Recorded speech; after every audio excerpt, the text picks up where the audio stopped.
भगवान विष्णु मंगलम गरुड़ध्वज मंगलम पुंडरीकाक्षां मंगलाय तनोहरि। ओम सर्व मंगल मंगले श्री सर्वार्थ साधिके शरण्ये त्र्यंबके गौरी नारायणी नमस्ते।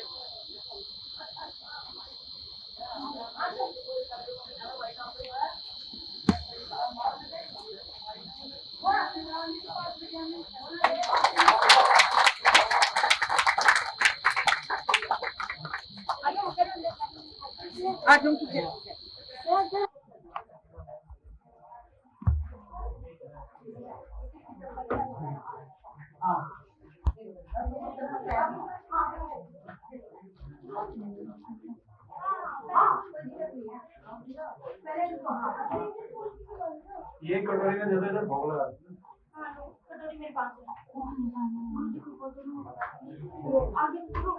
ये भोग लगा दीजिए। हाँ मेरे हाँ लाओ।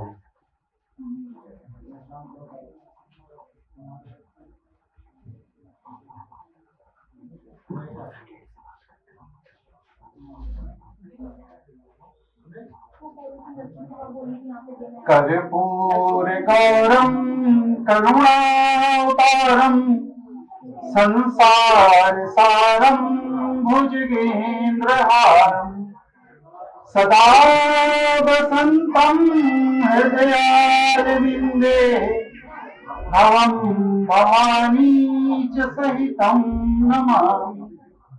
तुमेव माता च पिता तुमेव बंधु च सखा तुमेव विद्या द्रविणं तुमेव सर्वं मम देहि।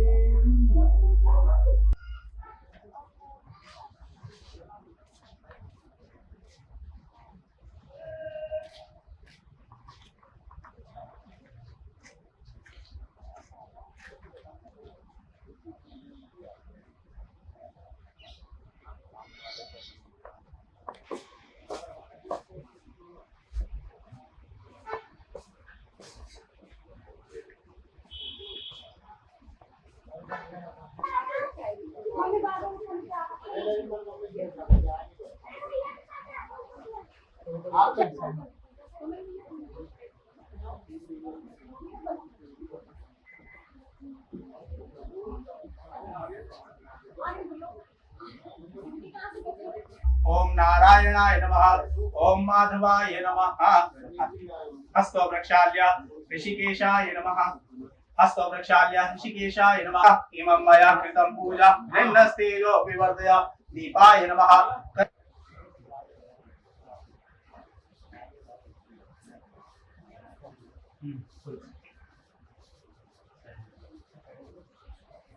ओम मा चंद्रमा मनसो जात तेजो विवर्धय दीपाय नमः। कर्म साक्षिणे नमः। प्रज्वालय प्रज्वालय प्रज्वालय हस्तौ प्रक्षाल्य अद स्वस्ति तिलकं कुर्यात्।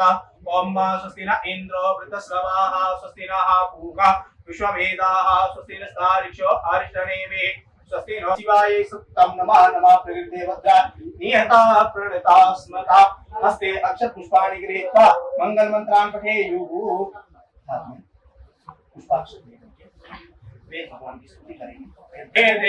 वाहितांजनायो शतमेन्नो शरदो आंधिदेव चकरा नश्चकरा चरोरादितिरन्तरिक्षमादितिर्मा तासपिता सपुतराः विश्वे देवा आदितिः पंचजना आदितिर्जातमादितिर्जनितवाम यौः शान्तिरन्तरिक्षगो शान्तिः पृथिवी शान्तिरापः शान्तिरोषधयः शान्तिः वनस्पतयः शान्तिर्विश्वे शान्तिः सामा शान्तिरेति जातो यतः समीहसे ततो नो अभयं कुरु सहे नमः।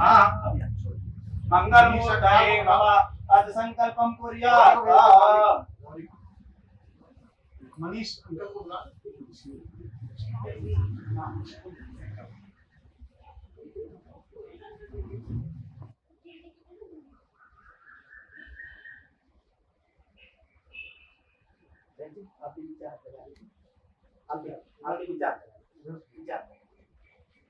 विष्णु श्रीमद्भगवतो महापुरुषस्य विष्णुराज्य वर्तमानस्य अद्य श्री ब्रह्मणोनि द्वितीय प्रार्थ विष्णुपदेशे द्वारा कल्पे वैवस्वतमन्वन्तरेष्टाविंशतितमे युगे कलियुगे प्रथम चरणे जम्बोद्वीपे भो लोके वर्तखंडे वर्तवर्षे आर्यावर्तिदेशे आलय मध्ये विक्रमशके बोधावतारे कालयुक्त नामनि संवत्सरे श्री सूर्य उत्तरायणे दक्षिण गोलारंभ विदे वर्षा ऋतौ महामंगल्य प्रथमासोत्तमे मासे हे आषाढ़ मासे हे शुभे हे शुक्ले पक्षीया अद्य गुरु पूर्णिमायां शुभ पुण्य तिथौ वासनान्वितायां गुरुवासरे गोत्रोत्पन्नो हम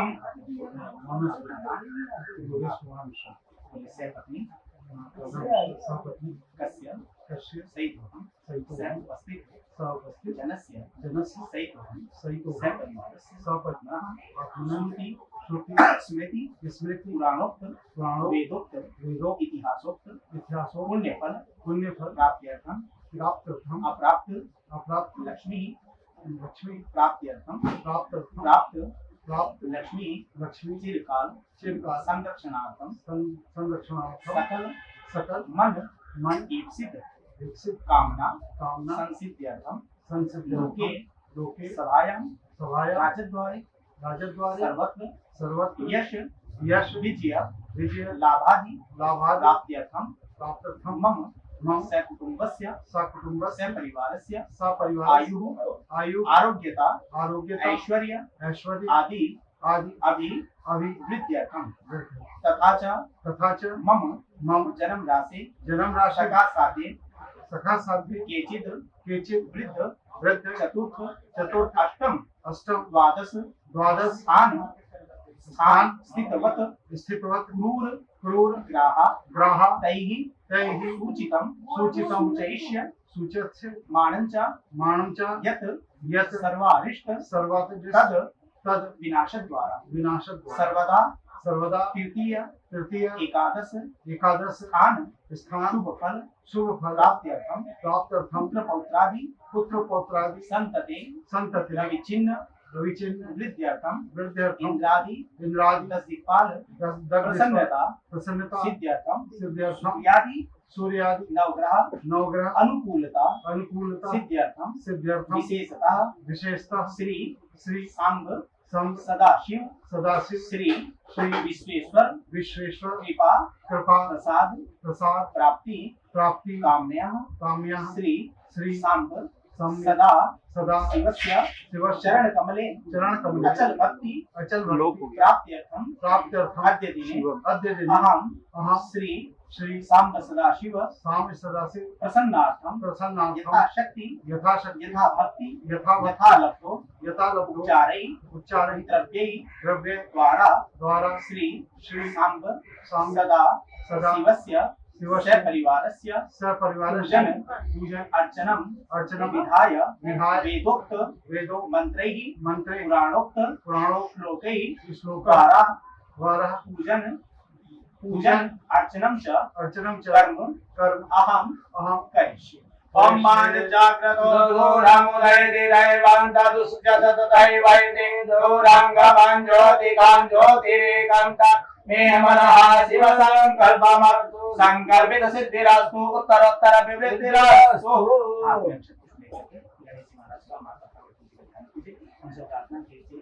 गंगावामहे प्रियानान्ता प्रियमधि गंगावामहे निधिनान्ता निधिपधि गंगावामहे वसो मम आहम जानिके प्रथमा त्वम जासिके पदम् अम्बिके मालिके नमः नयति कशन सससितकः सुभद्रिकां गाम्बीलवासिनीं ॐ भूर्भुवस्वः गणेशाम्बिकाभ्यां नमः ध्यायामि ध्यानं जानाति अक्षरपुष्पाणि समर्पयामि ॐ मा जगत्कन्दः प्रथमं जायमान उद्यान समुद्रा दुतवा पुरीकात् शेरस्य पक्षाहारिणस्य बाहु उपस्तुत्यां माहि जातन्ते अर्भन् ॐ भूर्भुवस्वः स्कन्दाय नमः ध्यायामि ध्यानं जानाति अक्षरपुष्पा समर्पयामि ओम आशुः शिजानो वृकभो नभि गणा गणः शोभन सरिकणे नाम संक्रन्दनो निमिक एकवेदः सखगोंसेन अदय साकमिन्द्रः ओम भूर्भुवस्वः नमः ध्यायामि ध्यानं ध्यानार्थे अक्षरपुष्पाणि समर्पय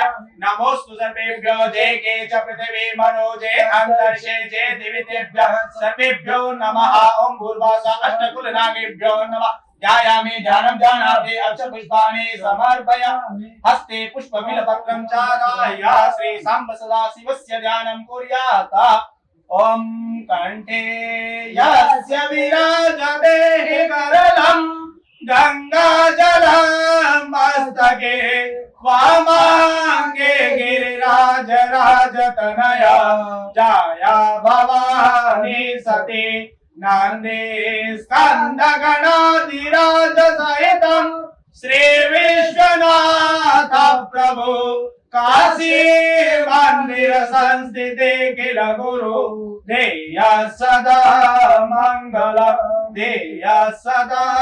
मंगलम ओम भूर्भुवस्वः श्री सांब सदाशिवाय नमः सपरिवाराय नमः ध्यायामि ध्यानं ध्यानार्थे पुष्पबिल्वपत्रं समर्पय अक्षमर्चनं कुर्यात्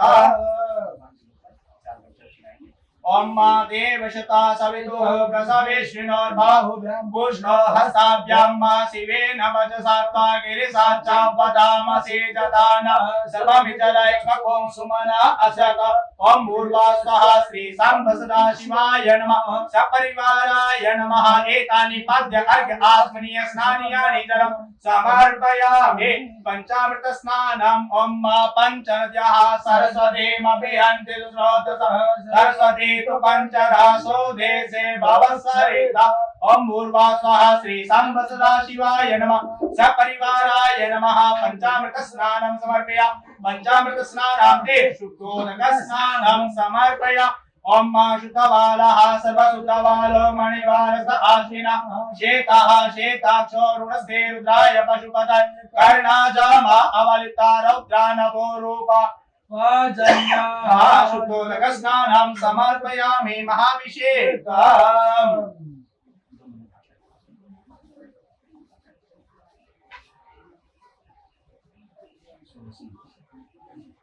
बोलो शंकर भगवान की जय ओम हरे ओम नमस्ते रुद्रमन्यव उतोत एकवे नमः बाहुभ्यामुदते नमः जाते रुद्र शिवा तनुरघो पापकाशिनी तयानस्तन्वा शन्तमय गिरिशन्ताभिचाकसीः जामि गिरिशन्तः विवर्गस्तवे शिवाङ्गिरित्रतां कुरु माहि पुंसि कुरु कञ्जगता शिवेन वचसात्ता गिरिसाच्चा वदाम यथा नः सर्वमितलैकं सुमना असत् अद्यवोचकदिवक्ता प्रथमो देव्यो विगता अयो सर्वा जम्भयं सर्वास्य जातु नान्यो नराचि परासुमा असौ दसाम्रो अरुण उत बभ्रुः सुमङ्गल जे चैनको रुद्र अभितो दिक्षुश्रिताः सहस्रसो वैकाकुएड एम असौ जो वसमति नीलग्रीवो विलोहितः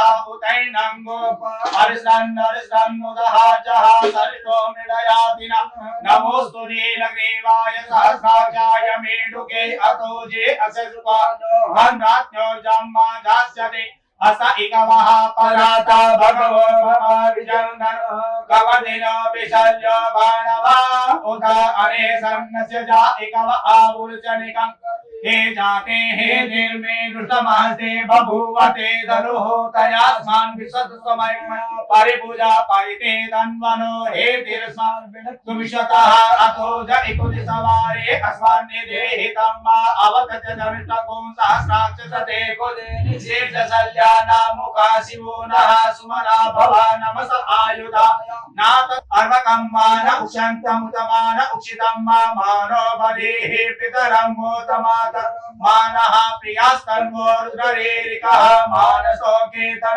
मान आयुगिमानो गोकुमानो असे गुरीरिका मानो वीरानुद्रभाविनो बधीरे हविमन्त सदमित्वा हवामहे नमः संभवाय च मयो भवाय च नमः शंकराय च महेश्वराय च नमः शिवाय च शिवतराय त्र्यम्बकं यजामहे सुगन्धिं पुष्टिवर्धनं वा उर्वारुकमिव बन्धनान् मृत्युर्मुक्षीयमामृतात् त्र्यम्बकं यजामहे सुगन्धिं प्रतिवेदनं वा उर्वारुकमिव बन्धनान् देतो मुक्षीयमामुता। बोलो शंकर भगवान की जय।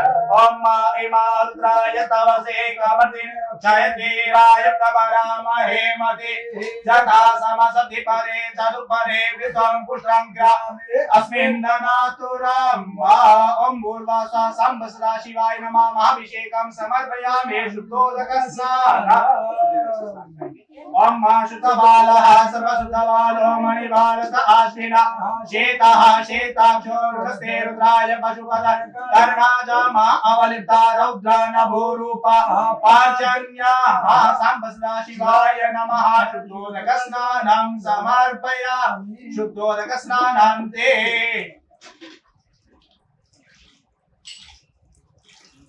शुद्धोदकस्नानं समर्पयामि शुद्धोदकस्नानं ते। वस्त्रोपवस्त्रम् ओम सुजातो ज्योतिका सहस्रम परोतम स्वाहा भासो अग्नि विश्वरूपकं संजय स्वविभावसु। ओम भूर्वा स्वाहा सांब सदा शिवाय नमः। वस्त्रोपवस्त्रं समर्पयामि वस्त्रान्ते आचमनीयं जलं समर्पयामि वस्त्रोपवस्त्रान्ते आचमनीयं जलं समर्पयामि। ओम मातांगंधर्वा अगनस्वामिन्द्र स्वामृतपते तामो खदे सोमो राजा विद्वान् कृष्णादमुच्यत सांब सदा शिवाय नमः। गन्धाक्षतां पुष्पाणि समर्पयामि पुष्पमाला ओखदेः प्रतिमोदुतं पुष्पवतेः प्रसोवरेः अस्वा इव संकरे वेरुदः पारिष्णवः सांब सदा शिवाय नमः। पुष्पं पुष्पमालां च समर्पयामि काण्डात् काण्डात् प्ररोहन्ते पर्वतः पर्वतः एवानो दूर्वे प्रदनुशास्त्रेण सतेन सांब सदा शिवाय नमः। ध्रुवं पुरां समर्पयामि नमो पिल्मिने च कवचने च नमो बर्भिणे च मरुदिने च नमः। सुताय च सुतसेनाय च नमो दुर्गुभ्याय च हनन्याय च त्रिफलं त्रिगुणाकारं त्रिनेत्रं च त्रिजन्म पापसंहारं विलपत्रं शिवार्पणं सांब सदा शिवाय नमः। विलपत्रं समर्पयामि परिपातुतः नानाप्रद्रव्याणि समर्पयामि सिन्धोरिव प्रार्थने सुगरासो भातप्रमेयः पतयन्ति जिह्वाः कृतस्य धारा अरुकोण वाजे काष्ठाभिन्दन्नूर्मिभिः पिन्वमानः त्र्यम्बकं यजामहे सुगन्धिं पुष्टिवर्धनम् उर्वारुकमिव बन्धनान् मृत्योर्मुक्षीयमामृतात्। सुगन्धि द्रव्यं च समर्पयामि नैवेद्यम् अग्रे संस्थाप्य।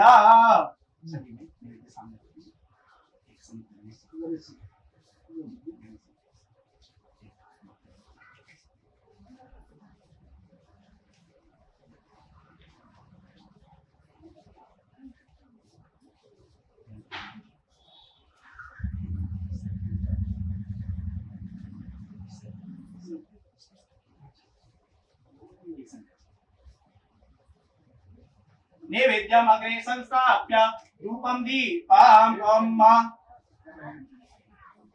ओम चंद्रमा मनसो जात सखोः सूर्यो अजायत स्वप्रादायुष प्राणशमुखात् नीरजायत।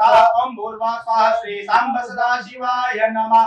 धूपमाग्रापयामि प्रत्यक्ष दीपं संदर्शयामि प्रक्षाल्य दीपं दर्शयामि हस्तौ प्रक्षाल्य नैवेद्यम्। ओम नाभ्या आसेदन्तरिक्षगों शेषोर्जोः समवर्ततापद्रं भूमिर्दिशः श्रोत्रा तथा लोकाम् अकल्पयन् ना नैवेद्यं गृह्यतां देवा भक्तिं मे अचलां कुरु ईप्सितं मे वरं देहि परतरं च परां गतिं शर्करा खण्डकाद्यानि दलिक्षीरकृतानि च आहारो भक्षभोज्यं च नैवेद्यं प्रतिगृह्यतां त्वदीयं वस्तु भो शम्भो तुभ्यमेव समर्पये गृहाण सम्मुखो भूत्वा प्रसीद परमेश्वर। ओम भूर्वा स्वाहा श्री सांब सदा शिवाय नमः। नैवेद्यं निवेदयामि।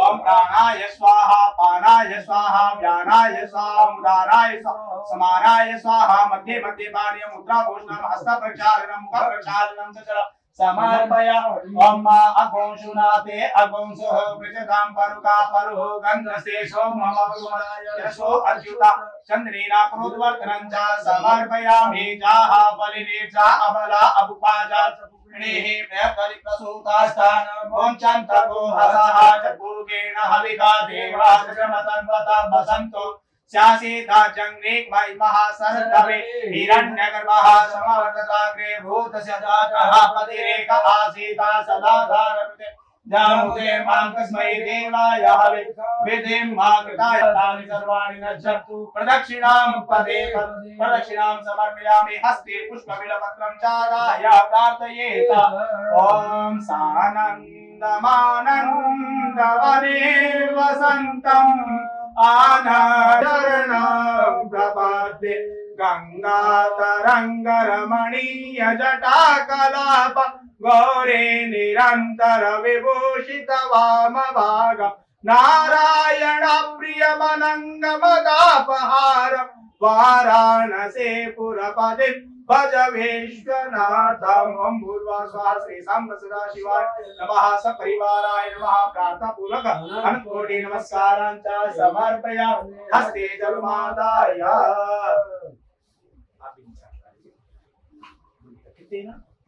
अनेन पूजनेन अर्चनेन श्री सांब सदा शिव सपरिवाराय प्रियंतां ओम शक्राय नमः इंद्राय नमः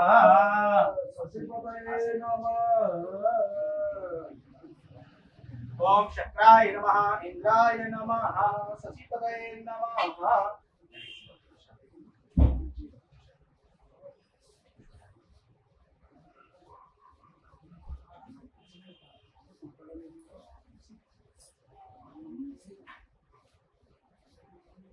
ओम पुनस्तवा दिव्या रुद्रा वासवः सामेन्धातां पुनर्ब्रह्माणो वासुनेता जदन्यैः कृतेन त्वान्तान्वं वर्धाय स्वासत्याः सन्तो जजमानस्य कामाः श्रीवर्चस्वमायुष्यमारोग्यमाविदात् पौमानिवान् भव आरोग्यवान् भव।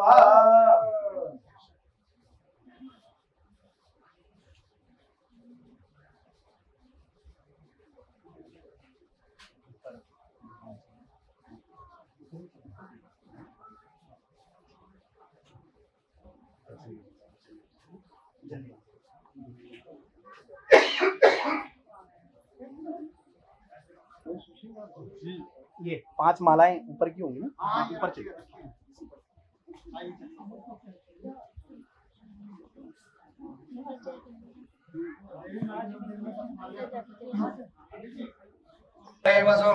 आहमदानि गर्भधमात्मजा प्रथमं पूर्वा स्वाहा गणपतये नमः। ध्यायामि ध्यानध्याने पुष्पाणि समर्पयामि। ओम हे प्रतिमादुगं पुकवते हे प्रसूहरे हे कसादिवसंतान हे रुदः पारैषव आसवं पूर्वा स्वाहा गणपतये नमः। पुष्पं पुष्पमालां च समर्पय सर्वोपचारार्थे गन्धाक्षपुष्पाणि समर्पय।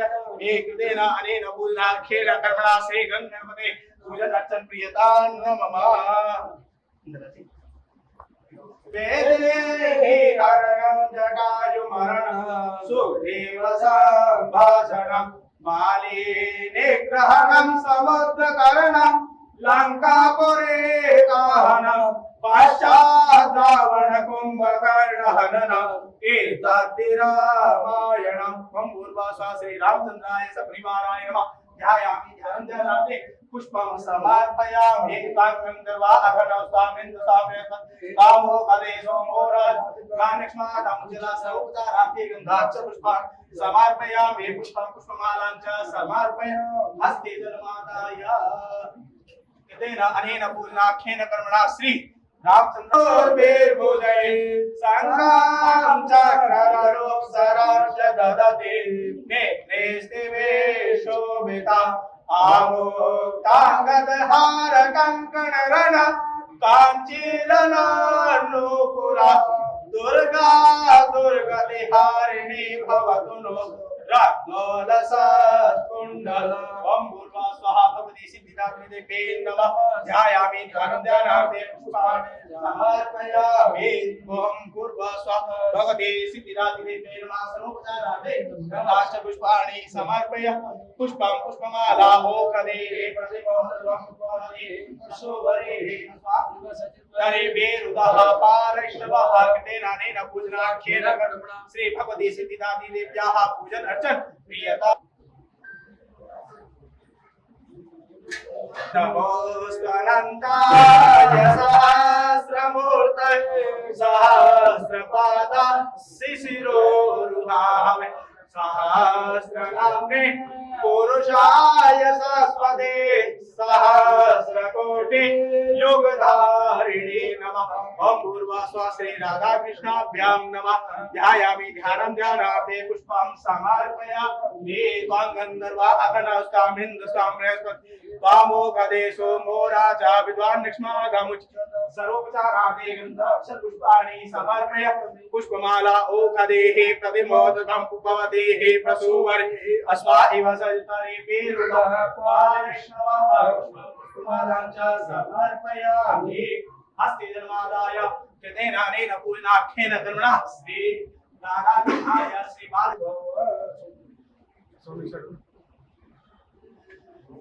श्री राम दूतं शरणं प्रभु ओम भूर्भुवः स्वः श्री हनुमते नमः ध्यायामि ध्यानं ध्यानार्थे पुष्पं समर्पयामि ओम तां गन्धर्वाः अघनास्तां हिन्दुस्तां बृहस्पति त्वामोघदेशो मो राजा यक्ष्मादमुच्यता ओम भूर्भुवः स्वः श्री हनुमते नमः सर्वोपचारार्थे गन्धाक्षर पुष्पं समर्पयामि ओखदेः प्रतिमोदकं पुष्पवदेः प्रसूवरे अस्वा इव सरितरे पेरुदः पारिष्णव हस्ते जन्मादाय कृतेन अनेन पूजनाख्येन कर्मणा श्री हनुमत देवताः पूजन अर्चन प्रियतां बोलो बालाजी महाराज की जय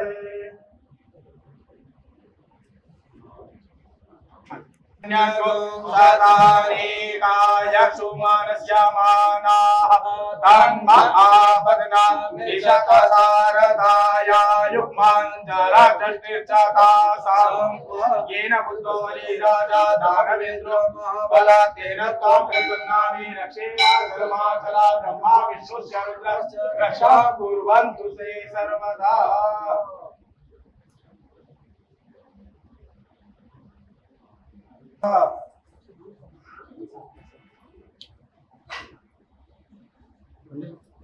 फोटो भी ले लेंगे और रिकॉर्डिंग भी करना।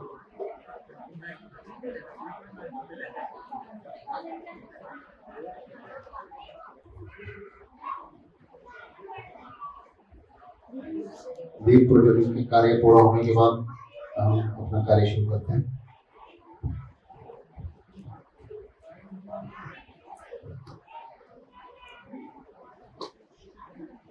मुकुट जी ये गेट बंद कर दीजिए इधर वाला, जिसको आना हो वो आ जाए।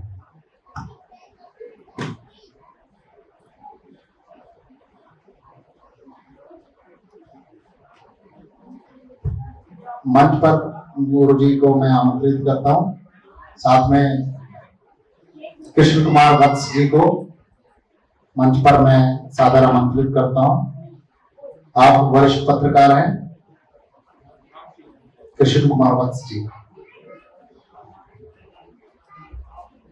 आदरणीय अमित त्यागी जी को मैं मंच पर आमंत्रित करता हूँ।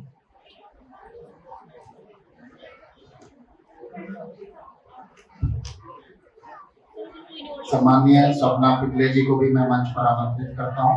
ऊपर आप मंच पर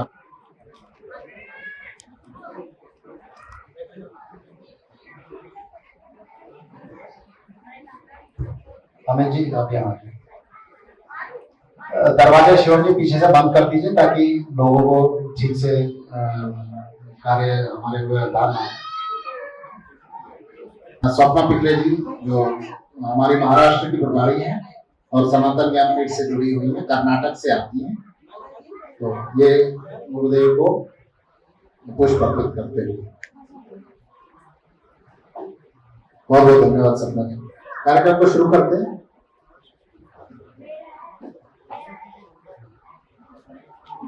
जो भी आप उन लोगों को जो भी देना हो बाद में दे सकते हैं।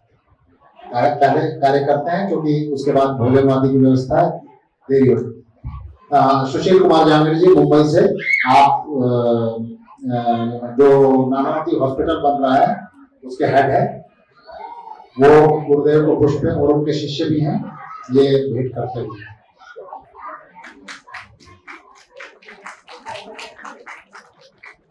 फोटो वगैरह भी ले लीजिए, आप ले लीजिए वैभव जी।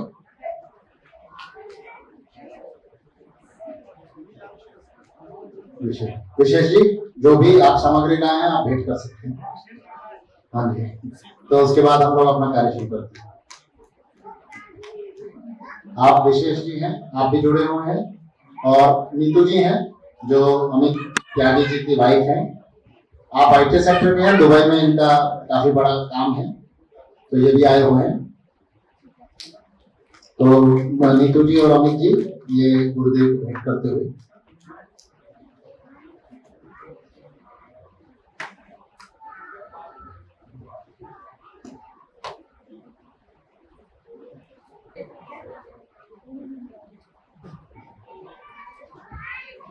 अमित त्यागी जी और नीतू त्यागी अमित जी सपत्नी गुरुदेव को भेंट करते हुए।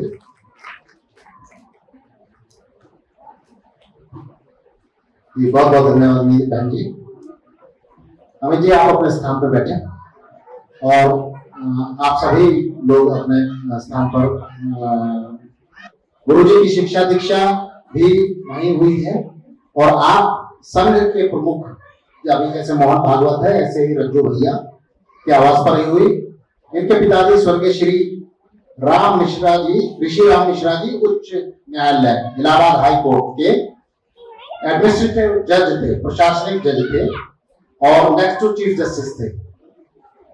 3 वर्ष 1992 में इलाहाबाद उच्च न्यायालय में अधिवक्ता के तौर पर आपने अपना व्यवसाय आरंभ किया। उसके बाद 1997 में सुप्रीम कोर्ट के सरकारी वकील आप नियुक्त किए गए, और इसमें खास बात यह है कि 35 वर्ष से नीचे का कोई भी व्यक्ति सरकारी वकील बन नहीं सकता। सारे प्रोटोकॉल तौर पे लॉ मिनिस्टर ने आपको सरकारी वकील नियुक्त किया मात्र 27 वर्ष में, जिसका कार्यभार आपने पूरी तरह से निभाया। वर्ष 2000 में श्रीमती मेनका गांधी जी ने की जो संस्था है पीपल फॉर एनिमल, उन्होंने इनको अपने साथ उत्तर प्रदेश शासन में ले गई, और वहां पर इनको ये दायित्व दिया कि जो गोकशी होती है, गोवध होता है, उसको रोका जा सके। तो आपने वहां पूरा कार्य किया, और सबसे जो बड़ी बात रही आपके शासन में कि जब आपने उत्तर प्रदेश शासन का कार्यभार संभाला, एक भी गाय नहीं काटी गई उत्तर प्रदेश में। इतना बड़ा राज्य है, कोई गाय नहीं कट पाई थी। उसके बाद सन 2000 में उत्तर प्रदेश में ही राजपत्र अधिकारी आप घोषित किए गए, यानी आपको पुलिस की पावर दी गई। डेप्यूटी DYSP की रैंक आपको दी गई थी मेनका गांधी जी द्वारा डायरेक्ट। ये एक मंत्री के अधिकार क्षेत्र में आता है, वो किसी को नियुक्त कर सकता है। उसके बाद उत्तर प्रदेश में गोरक्षा आयोग की जब स्थापना हुई तो आपने ड्राफ्टिंग में उसमें महत्वपूर्ण भूमिका अदा की। भारत के अंदर सर्वप्रथम जो निर्मित पूर्ण गोवध निषेध अधिनियम बना था, यानी गौकशी का जो कानून बना था, उसकी ड्राफ्टिंग में आपकी महत्वपूर्ण भूमिका थी। आज भी बहुत सारे लोग होते हैं जो किसान आंदोलन, आपको ध्यान हुआ होगा, उसमें जो फीस नहीं दे सकते थे,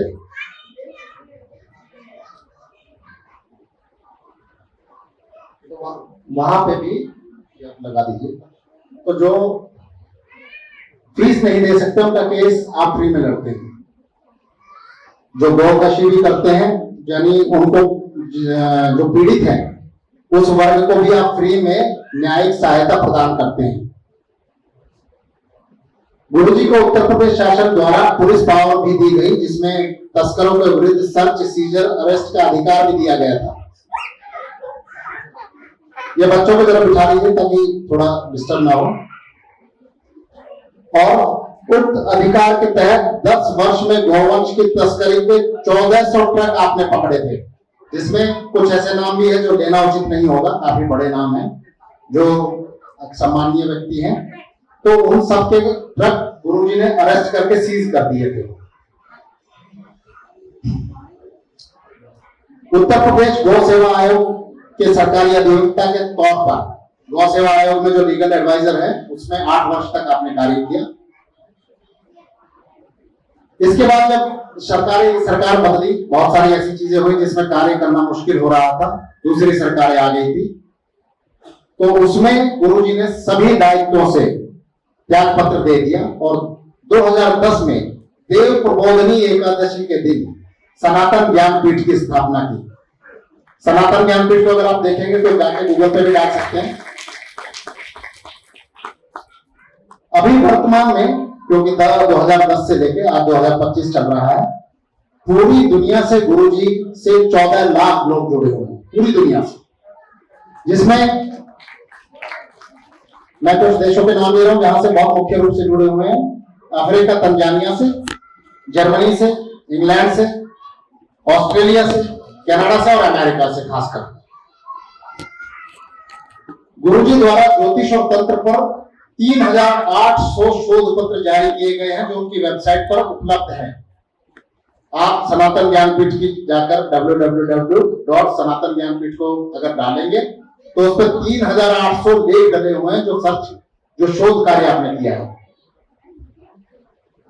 अभी तक गुरुजी के द्वारा 1500 से अधिक ऑनलाइन क्लासेस ली गई हैं, जिसमें पूरे विश्व से लोग जुड़ते हैं, जिसमें मैं भी एक हूं। गुरुजी के 2 यूट्यूब चैनल भी हैं, सनातन ज्ञानपीठ और अनंत प्रवाह, जिसमें 1300 से अधिक वीडियो जन सामान्य के लिए उपलब्ध है। यहां मैं बात को अपनी वाणी को विराम देते हुए 2 बातें बहुत आपको महत्वपूर्ण बताना चाहता हूं। आप लोग वोट डालते हैं, तो आपने देखा होगा कि जब आप वोट डालते हैं तो वोटर कार्ड आपको दिया गया है। ये वोटर कार्ड पहले भारत में नहीं था, आप लिस्ट में देते थे, लेकिन वोटर कार्ड का जो अधिकार दिया वो इन्होंने ही सुप्रीम कोर्ट से आपको पूरे भारतवर्ष में लागू करा के दिया। एक उपलब्धि और है जो पूरे भारतवर्ष में लागू है, उसके बारे में भी आपको जान लेना चाहिए। बजट जब पेश होता था, पहले हमारी संसद का जो बजट था वो बजट शाम के वक्त पेश होता था संसद में। उसके पीछे कारण था कि इंग्लैंड में, वहां पे हमारे यहाँ दिन होता है और रात हो जाती है, तो इंग्लैंड में वो वहां तो लोग देख लेते थे और हमारे लोग सो जाते थे, क्योंकि यहाँ के बजट से मतलब नहीं था। तो आपने ही इस बात को उठाकर ये बजट का समय बदलवाया और आज भारत में सुबह बजट पेश होता है। ये भी श्रेय आप ही को जाता है। इतने महत्वपूर्ण कार्य और कुछ कार्य और है जिसके बारे में वर्णन करना वो गुप्त है, उसके बारे में थोड़ा सा जब जुड़ते हैं तो पता चल पाता है। इसलिए मैं आपको बीच बीच में कुछ और अनुभव साझा करता रहूंगा, क्योंकि अब अमित जी और मैं चाहता हूं कि गुरुजी अपनी थोड़ी बात रखें, उसके बाद सभी लोग अपनी बात साझा करेंगे। बहन जी थोड़ा माइक आप गुरुजी को दे दें ताकि बात को शुरू किया जा सके। पूज्य गुरुदेव।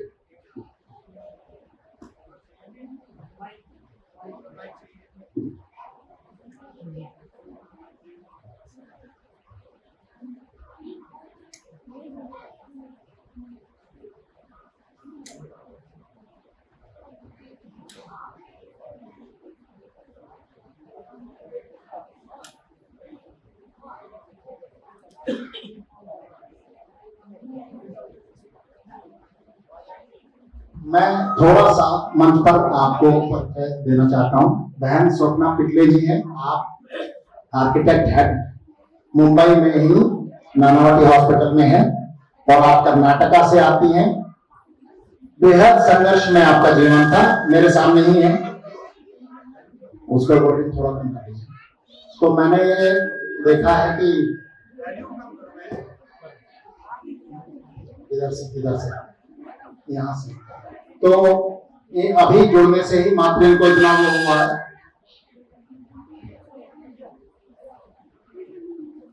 उसके बाद आप कर्नाटका से आती है, मुंबई में ही निवास है और वहीं आप अपने पूरे परिवार के साथ रहती हैं। महाराष्ट्र की प्रभारी भी हैं, साथ में जो सज्जन हैं उनका भी परिचय बहुत देना जरूरी है।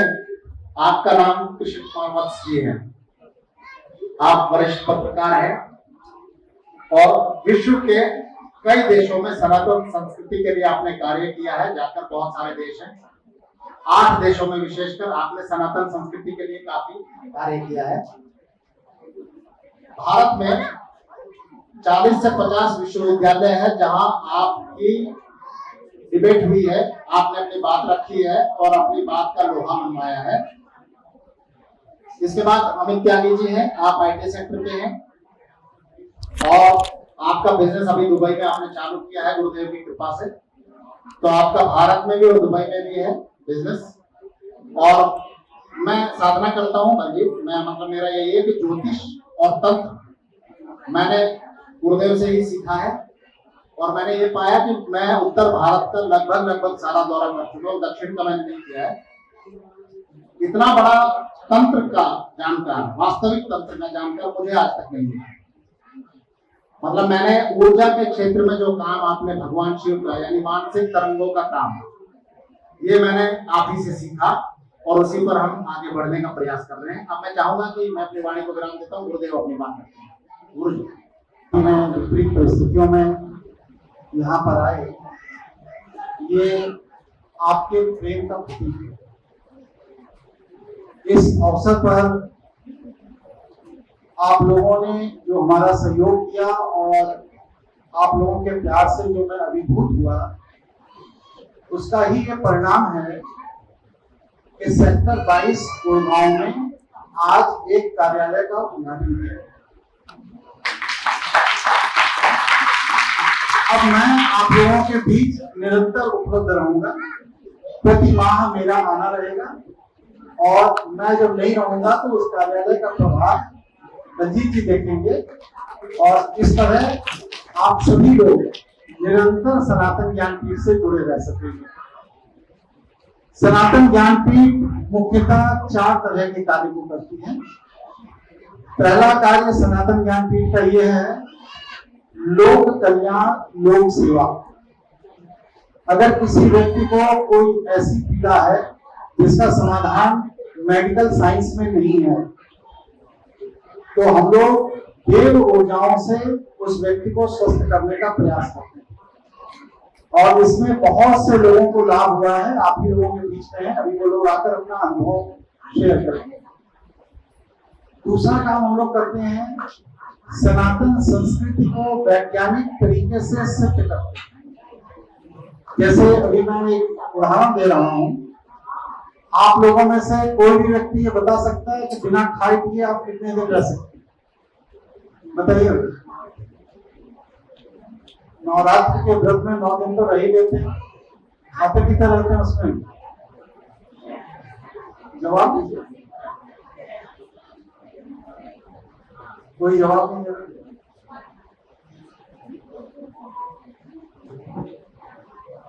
कितने दिन रहा जा सकता है?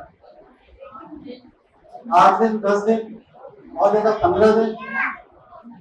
लेकिन हमारे एक शिष्य हैं, अभी मैं उनसे कहूंगा स्टेज पर आए, और 3 वर्ष 3 महीने हो गए हैं, इन्होंने कुछ भी नहीं किया। सुशील कुमार जांगड़ जी, आप आइए मंच पर। और ये बस साधना की ऊर्जा से अपना जीवन चला रहे हैं। 3 वर्ष 3 महीने से ये कुछ भी नहीं खाते। गिनीज वर्ल्ड रिकॉर्ड वाले भी इनका टेस्ट लेने की तैयारी कर रहे हैं और स्वप्ना पिकले जी इन्हीं के ऑफिस से हैं। इस बात के प्रमाण स्वप्ना पिकले जी भी देगी। क्या आपके साथ इन्होंने 2-3 साल जो काम किया, आपने कभी को खाते पीते देखा? जी को पिछले 1.5 वर्ष से जानती हूँ और उन्होंने उनको कभी खाते हुए नहीं देखा। कुछ देर खाते हैं तो हम हमारे साथ आते हैं खाना खाने का, बट वो बिल्कुल सहमत के ऊर्जा के बनते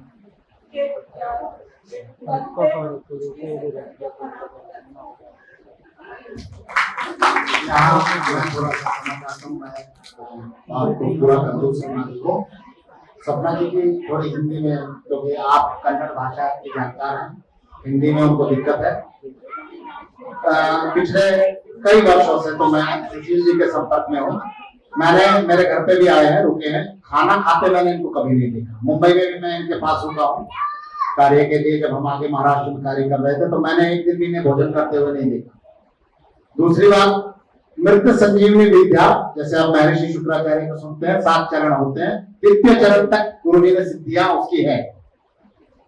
पहले क्या होता था कि आपने सुना होगा कि जब किसी को मर गए देवासुर संग्राम में, तो उसको जला दिया गया, और जलाने के बाद राख को प्रवाहित कर दिया गया, और 5 एलिमेंट्स मिल जाता है ब्रह्मांड में। तो भगवान शिव ने जो वरदान दिया था शुक्राचार्य को, कि वो रिवर्स करके उस व्यक्ति को पूरा जीवित कर देते थे। राख बहा दिया आपने पानी में, हड्डियां भी विसर्जित कर दी, और उसको रिवर्स करके फिर से व्यक्ति को पुनः जीवित कर दिया गया। ऐसा आपने देखा है। उस मृत संजीवनी के जो 7 चरण है, 2 चरण तक गुरु जी ने सिद्धियां उसकी प्राप्त कर ली, जिसमें अगर व्यक्ति के प्राण नहीं निकले, उसको रिवाइव कर देते हैं। इस तरह के मैंने सैकड़ों केसेस देखे हैं, जो मैंने भी दिए हैं। और मैं क्योंकि अतिरेक में बात नहीं कह रहा हूं, ये अपने मुंह से नहीं कहेंगे, क्योंकि उस तरह का प्रमाण देखने के लिए भाई मेरी भी तार्किक बुद्धि है, मैंने भी लगा के देखी सभी तरह से, तो मुझे तो नहीं मिला कोई।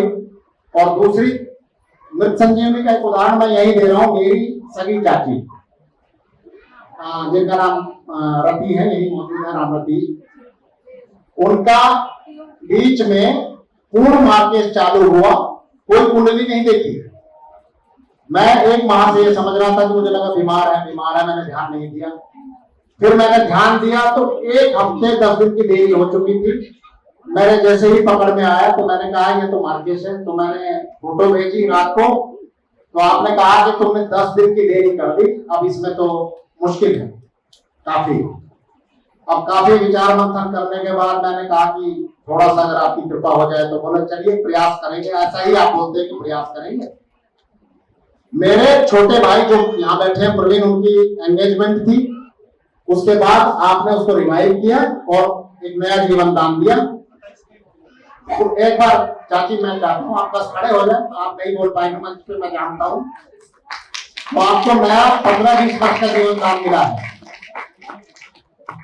हालांकि डॉक्टर ठीक नहीं कर पा रहे थे। दूसरा, मेरी माँ है। इसी तरह के मेरे अपने अनुभव में 15 से 20 मैंने जो रेयर केसेस देखे हैं। तो आगे गुरु जी अपनी बात पुनः शुरू करिए। जी मैं हाँ, एक मेरे मित्र हैं यहाँ पे, संजय सिंह परमार जी। संजय जी, एक बार मैं चाहता हूँ कि आप आ जाए। मैं आपका केस बताना चाहता हूँ, क्योंकि ये आप मृत्यु के मुंह में चले ही गए थे। ये मुझसे जुड़े थे संजय जी, हम लोग एक कार्य कर रहे थे। इंदौर से आप हैं, मध्य प्रदेश से। ऐसे तो नहीं थे, हेल्दी शरीर था इनका, काफी स्वस्थ थे। और इनकी पत्नी है स्वाति जी, जो मेरी बहन है। उन्होंने जब संपर्क किया कि इनकी किडनी ट्रांसप्लांट हुआ, तो मैं चाहता हूं कि बाकी ये बताएं, थोड़ा सा अनुभव मैं बता देता हूं।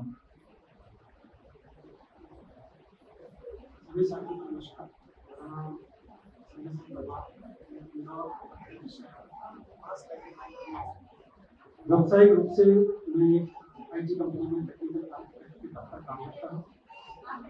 ये बात जो मेरी भाई ने बताई, मेरी जब खराब हुई तो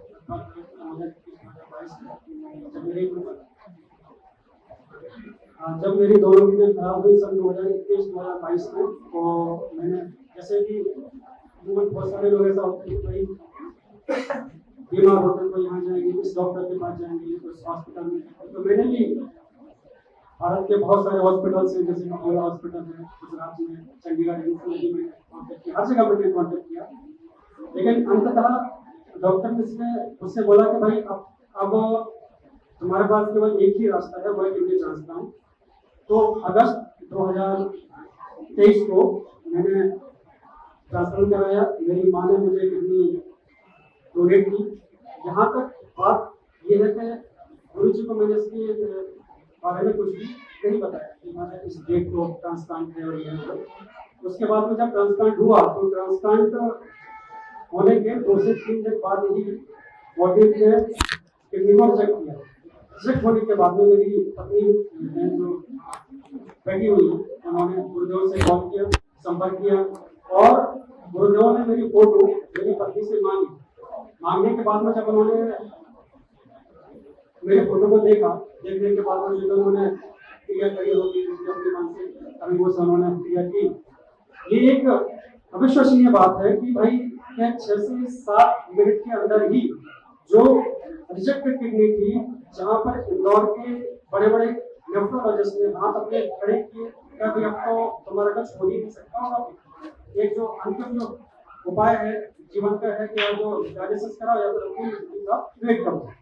लेकिन वो जो क्रिया गुरुजी ने मेरे ऊपर की उसका परिणाम ये है कि मैं आज तक स्वस्थ रूप से और आज आपके सामने जीवित हूँ, स्वस्थ हूँ। मुझे कोई खास कोई परेशानी का सामना मुझे नहीं करना है। तो ये इसके लिए मैं परम पूज्य ने गुरुदेव श्री गुरुदेव का बहुत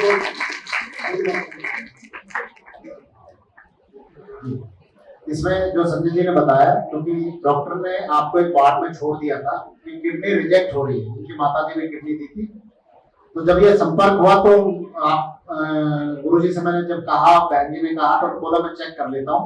तो बिना देखे ही आपने, क्योंकि फोटो मांगा था और ये बता दिया था कि वैसे तो लगभग काम खराब हो चुका है, लेकिन उसके बाद किडनी एक्सेप्ट हो गई और अभी तक भी थोड़ी बहुत मेडिसिन चलती है, उसको डाउन कर रहे हैं धीरे धीरे, लेकिन वो जीवित है। ये बहुत बड़ी बात है अपने परिवार के साथ।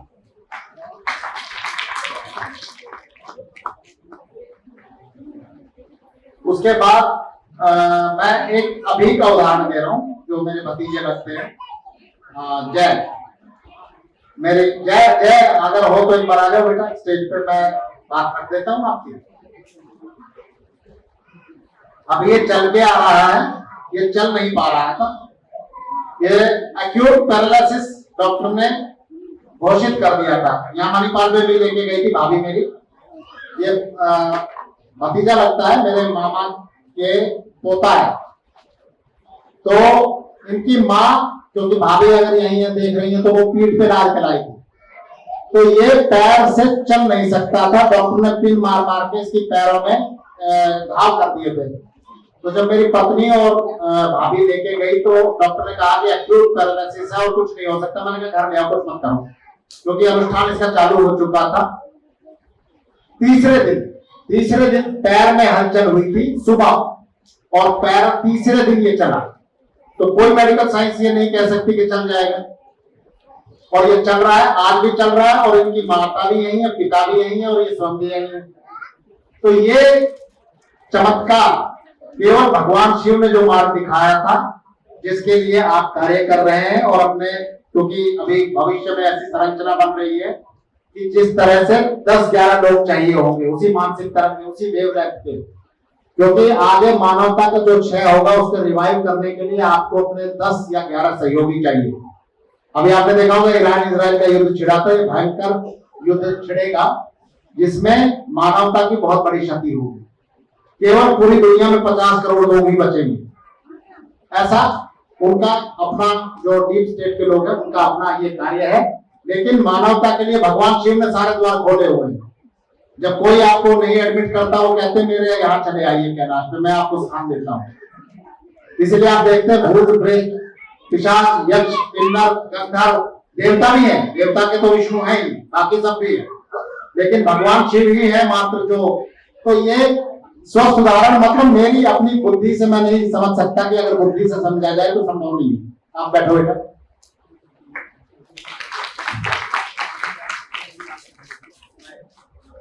अभी अमित त्यागी जी एक बार अपना उदाहरण दे दे, कुछ और उदाहरण है, उसके बाद मैं चाहूंगा कि गुरुदेव अपनी बात पूर्ण करे और फिर हम अपने भोजन पानी की व्यवस्था की तरफ जाएं।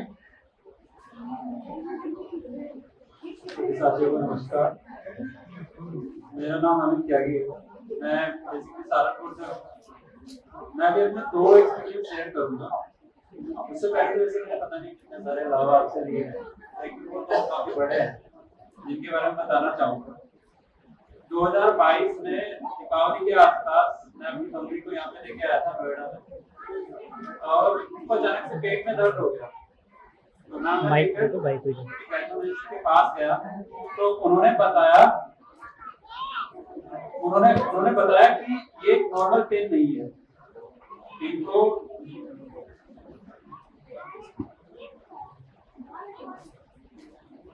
उन्होंने बताया कि ये एक नॉर्मल पेन नहीं है। ये जो फर्स्ट इन्वेस्टिगेशन में लग रहा है ये यूट्रस में कैंसर है, और क्योंकि इनकी एज जो है 70 ईयर की हो चुकी है, तो मैं श्योर कि ये पूरी बॉडी में फैल चुका हो। अब मैं ये वाली बात भी बताना चाहूंगा कि ऐसा मेरा कोई लिंक नहीं था, मैं उनके पास यहाँ बैठा हुआ हूँ तो मैं इनसे लिंक से जुड़ा हुआ हूँ कि मैं नॉर्मल था, मैं इनसे बात करता था, अपनी कुंडली दिखाता था और निकल जाता था कि हाँ मेरा काम हो गया, ठीक है मेरा काम हो गया, तो मेरा कोई काम नहीं है, सनातन ज्ञान पीठ से मैं क्यों हूँ। लेकिन उसके बाद भी इन्होंने, जब मैंने इन्हें कॉल किया परेशान होकर, बहुत ज्यादा परेशान होकर, तो इन्होंने मुझे बोला कि तू अभी कहाँ खड़ा हुआ है। मैंने बोला कि मैं तो एक लैब के सामने खड़ा हूँ जहाँ पे उनकी पूरी बॉडी का जो है सीटी स्कैन होना था, MRI तक यानी कौन सा टेस्ट होता है जो पूरी बॉडी को स्कैन करे। तो इन्होंने मुझसे बोला कि अभी मैं अपनी माता जी की डेट ऑफ बर्थ और टाइम तो पता नहीं होगा, तो मैं अपना time date of birth time बताया, मुझे वो बताओ, मैंने वो बताया। इसके बाद उन्होंने बोला कि अब मैं हमारी मम्मी की पर्सनल कुंडली बनाता हूँ। इन्होंने वो बनाया, उन्होंने बोला कि देखो ऑपरेशन तो होगा, लेकिन मैं जितनी कोशिश करूंगा कि इनकी जान ना जाए। अब उनका ऑपरेशन हुआ, बाकी तो गुरु जी को ही बताया कि इन्होंने क्या किया था। वो 2 साल से ज्यादा हो गया, उनका जो टेस्ट हुआ कैंसर का उसमें भी वो कैंसर नहीं आया, ग्रेड 1 से वो पहले ही आउट हो गया। उसके बाद उनकी 3 या 4 रेडियो थेरेपी हुई है, उसके बाद वो आज तक स्वस्थ होने की कोई समस्या नहीं। और अभी मैं 4 या 5 महीने पहले एक्सपीरियंस बताता हूँ जो अभी हुआ है। वो जो दिनों अपने पॉडकास्ट के लिए मुंबई में थे, मेरी पत्नी बैठी हुई है, उन्हें स्टोन का पेन हुआ बहुत ज्यादा। मैं 3 दिन से परेशान था, वो मेरे पीछे 3 दिन से पड़ी हुई थी कि गुरु जी को फोन करो, मुझे पेन हो रहा है, मुझे पेन हो रहा है। अल्ट्रासाउंड में पथरी नहीं आई, लेकिन जब अगले दिन तो लगातार पेन होता रहा, तो अगले दिन के लोअर पार्ट का जब एक्सरे कराया गया तो ट्रायंगल शेप में जो यूरिनरी पार्ट पेन्स होती है उसमें ट्रायंगल शेप में जो थी पथरी फंस रही थी। तो जो डॉक्टर था उसने बोला कि ये ऐसे दवाई से नहीं निकलेगी, इसका तो ऑपरेशन ही करना पड़ेगा। अब मैंने उसकी परेशान हो गया, रात को 2 बजे परेशान किया, तब इनका फोन आया कि ठीक है मैं जब सोने जाऊंगा तो मैं कमांड दे दूंगा। ये इनके साथ अब मुझे नहीं पता कि क्या हुआ। अगले दिन को मैं नेक्स्ट डे उसको एक्सरे कराने के लेके गया, वहाँ पे ना कोई स्टोन था ना ही कुछ था। पथरी फंसी हुई थी, कह रहा था कि ऑपरेशन करना। ये मेरे 2 अभी के एक्सपीरियंस है जो मैंने शेयर किए। गुरु जी का बहुत बहुत धन्यवाद। 2 रेयर अनुभव मैं अपने संज्ञान में जो है, जो मेरे खुद का देखा है। मैं एक उदाहरण अपनी बहन का देखूं जो संगीता है यहाँ पे मौजूद है।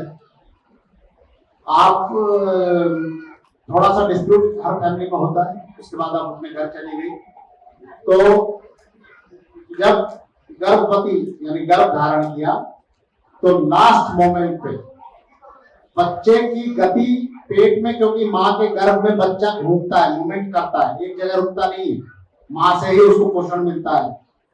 एक जगह वो फ्रीज हो गया, यानी स्तंभन, इसको क्रिया किसने की ये तो अलग विषय है, ये भी आपने बता दिया था। तो वो फ्रीज बच्चा एक साइड बैठ गया था और डॉक्टर ने ये बोल दिया कि दवा दे सकते हैं लेकिन हम कुछ कर नहीं सकते हैं, अगर होगा तो ठीक है। बहन का मेरे पास फोन आया कि ऐसे ऐसे बात है, पूरी रात नहीं सो पाते हो, दीवारों में सिर भी मारती है, क्योंकि ये सब भागने के बाद मन तो थोड़ा हो ही जाता, पिघल जाता है। तो मैंने कहा चलो तुम एक बार फोटो भेज दो मुझे। अब जो मेरी समझ में आया उसके बाद, क्योंकि ये हमारे किसी के भी बस के बात थी नहीं, तो मैंने गुरु जी को फोटो भेजा। तो आपने सही आधे घंटे बाद बोला मैं बात करूंगा। 11 साढ़े 11 का समय का फोन आया। इतने बजे मैं कभी इनसे बात करता नहीं हूँ, थोड़ा मेरा निजी कारण है भय का, तो मैं आपको सवेरे ही कोई मैसेज डालता हूँ। बच्चे की जो एग्जैक्ट लोकेशन इन्होंने बताई थी कि यहाँ बच्चा रुका है, वही सही जब जो भी अल्ट्रासाउंड हुआ तो वही जो एक्यूरेसी इन्होंने बताई थी वही डॉक्टर ने बताई। और इन्होंने कहा मुझे 10 से 12 दिन लगेंगे बच्चे की मूवमेंट चलाने में, और बोलना कहीं एडमिट होने की जरूरत नहीं है, जब बहुत पेन हो तो चले जाए। आप यकीन मानिए कि 12 दिन में सही बच्चे की मूवमेंट चालू हो गई। और जब डॉक्टर के पास गई थी तो डॉक्टर ने पूछा कि किया क्या, तो इसने कहा जी आपकी दवा ली।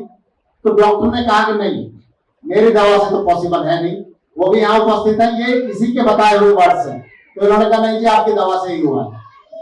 एक ये घटना, क्योंकि भांजा मेरा यही खेल रहा है, जैसे गर्भ में जाकर आप उसकी जीवनी रक्षा से, अपनी जीवनी ऊर्जा से उसको जोड़कर बच्चे को, जैसे अभिमन्यु के गर्भ में स्वयं भगवान श्री कृष्ण ने जो क्रिया की थी वही आपने की।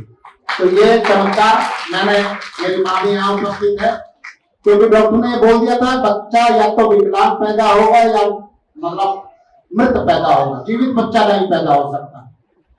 तो ये क्रिया एक मैंने देखी। दूसरा, मैं एक छोटी सी बात को और रख दे रहा हूं, मेरे साले साहब यहाँ उपस्थित हैं, वो भी काफी संघर्ष से अपने जीवन से निकला। हर किसी के जीवन में होता है, लेकिन ज्यादा क्रॉनिक संघर्ष मेरा स्ट्रगल हो गया था। तो मैं एक दिन कुंडली डिस्कस कर रहा था, गुरुजी ने घर पे बुलाया तो कुंडली देखते हुए उन्होंने कहा कि तुम्हारा तो ठीक है, ये बताओ तुम्हारे साले साहब कैसे हैं।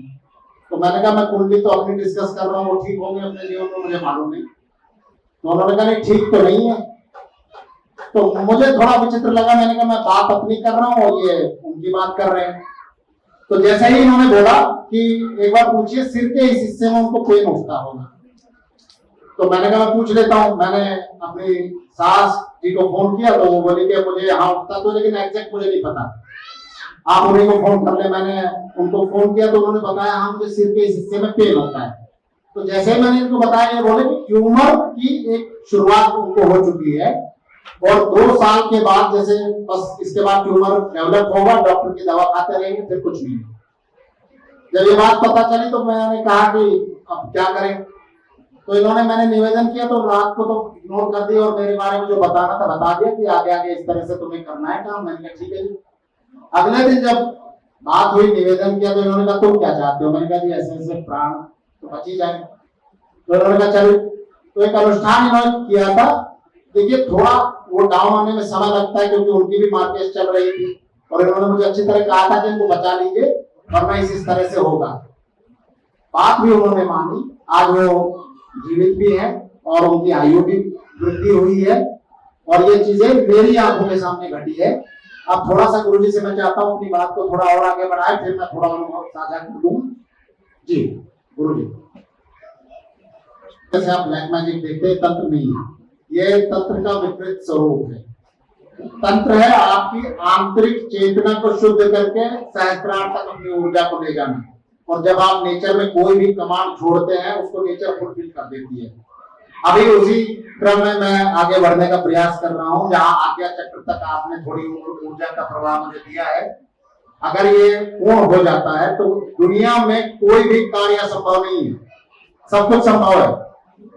अभी तक मैंने जितनी क्रियाएं करके देखी है, मुझे किसी में आपके आशीर्वाद से सफलता हाथ नहीं लगी। ये तंत्र की एक विशुद्ध, जो भगवान शिव तंत्र के देवता हैं, आप ये समझिए कि जैसे शिव है वो कल्याणकारी स्वरूप में आप उनको पूजते हैं, तो वो इतनी अशुभ क्रिया कैसे कर सकते हैं। मानव कल्याण के लिए तंत्र बहुत जरूरी है। अगर आप तंत्र को यही देखते हैं कि काला जादू या इस तरह से खिलाया पिलाया हुआ गलत क्रिया, मेरे ऊपर व्यक्तिगत 10 बार मारण प्रयोग हुआ है। मैंने अपने जीवन में जितना संघर्ष झेला वो तंत्र की वजह से झेला, ना कि मैंने अपने कारणों से झेला। मेरी कुंडली में कोई ऐसा दोष नहीं था कि मैं सफलता नहीं प्राप्त कर सकता था, लेकिन तंत्र की क्रिया ने मुझे आगे नहीं बढ़ने दिया। तो जब आपसे मैंने सीखा तो आज मैं उससे पीड़ित इसलिए नहीं होता हूं कि मैं अपने उपचार की क्रिया जानता हूं। कोई नहीं कर सकता मेरे ऊपर, करेगा तो ज्यादातर तो मैं खुद ही सॉल्व कर लेता हूं, नहीं होती तो फिर गुरुदेव है ही। तो मैंने ये पाया है कि इसमें आपको ये समझना पड़ेगा कि तंत्र कोई बुरी चीज नहीं है, ये बहुत शुद्ध चीज है। अगर कोई प्रश्न उत्तर आप करना चाहते हैं तो कर सकते हैं। किसी भी विषय में कोई प्रश्न करना चाहता है, धर्म के विषय में, ज्योतिष के विषय में, तंत्र के विषय में, समाज के विषय में, धर्म के विषय में, किसी भी विषय में आप जो प्रश्न करना चाहते हैं कर सकते हैं। माइक आपको उपलब्ध करा दिया जाएगा, हाथ आप उठा लीजिए अगर कोई प्रश्न करना चाहता है तो। इतने लोगों को कोई नहीं करना चाहता। किसी के मन में कोई जिज्ञासा?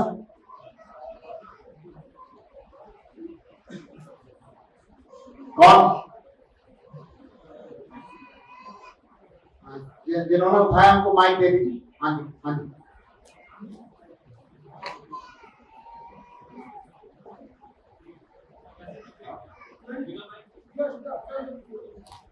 टीवी में, यूट्यूब में कि आने वाला समय जो है उसमें हमें बहुत बहुत टफ टाइम आने वाला है। 3 साल युद्ध भी होंगे, घात भी होगा, तो गुरु जी आपका क्या डायरेक्शन है कि हमको अब लाइफ आगे कैसे जीनी चाहिए? बहुत अच्छा प्रश्न किया आपने। भगवान शिव की कार्य कारण की व्यवस्था है। कार्य और कारण की व्यवस्था में हमारे साथ जीवन में जो भी कार्य, जो भी घटनाएं घटती हैं, उसका कोई ना कोई हमारा अपना निजी कारण होता है, उसकी वजह से वो जीवन में घटना होती है। हम लोगों ने प्रकृति की व्यवस्था का इतना विरोध किया कि अब ईश्वर एक शुद्धता के क्रम को शुरू कर रहा है, जो इसी 2025 की फरवरी से शुरू हो, 2030 के अप्रैल तक चलेगा। और इस क्रम में जो भी प्रकृति या ईश्वर की व्यवस्था को नहीं मानता, ईश्वर माने हिंदू मुसलमान की बात नहीं, बात बस सिर्फ यह है कि जो ईश्वरीय व्यवस्था को नहीं मानता है उसका सरवाइव करना संभव नहीं है।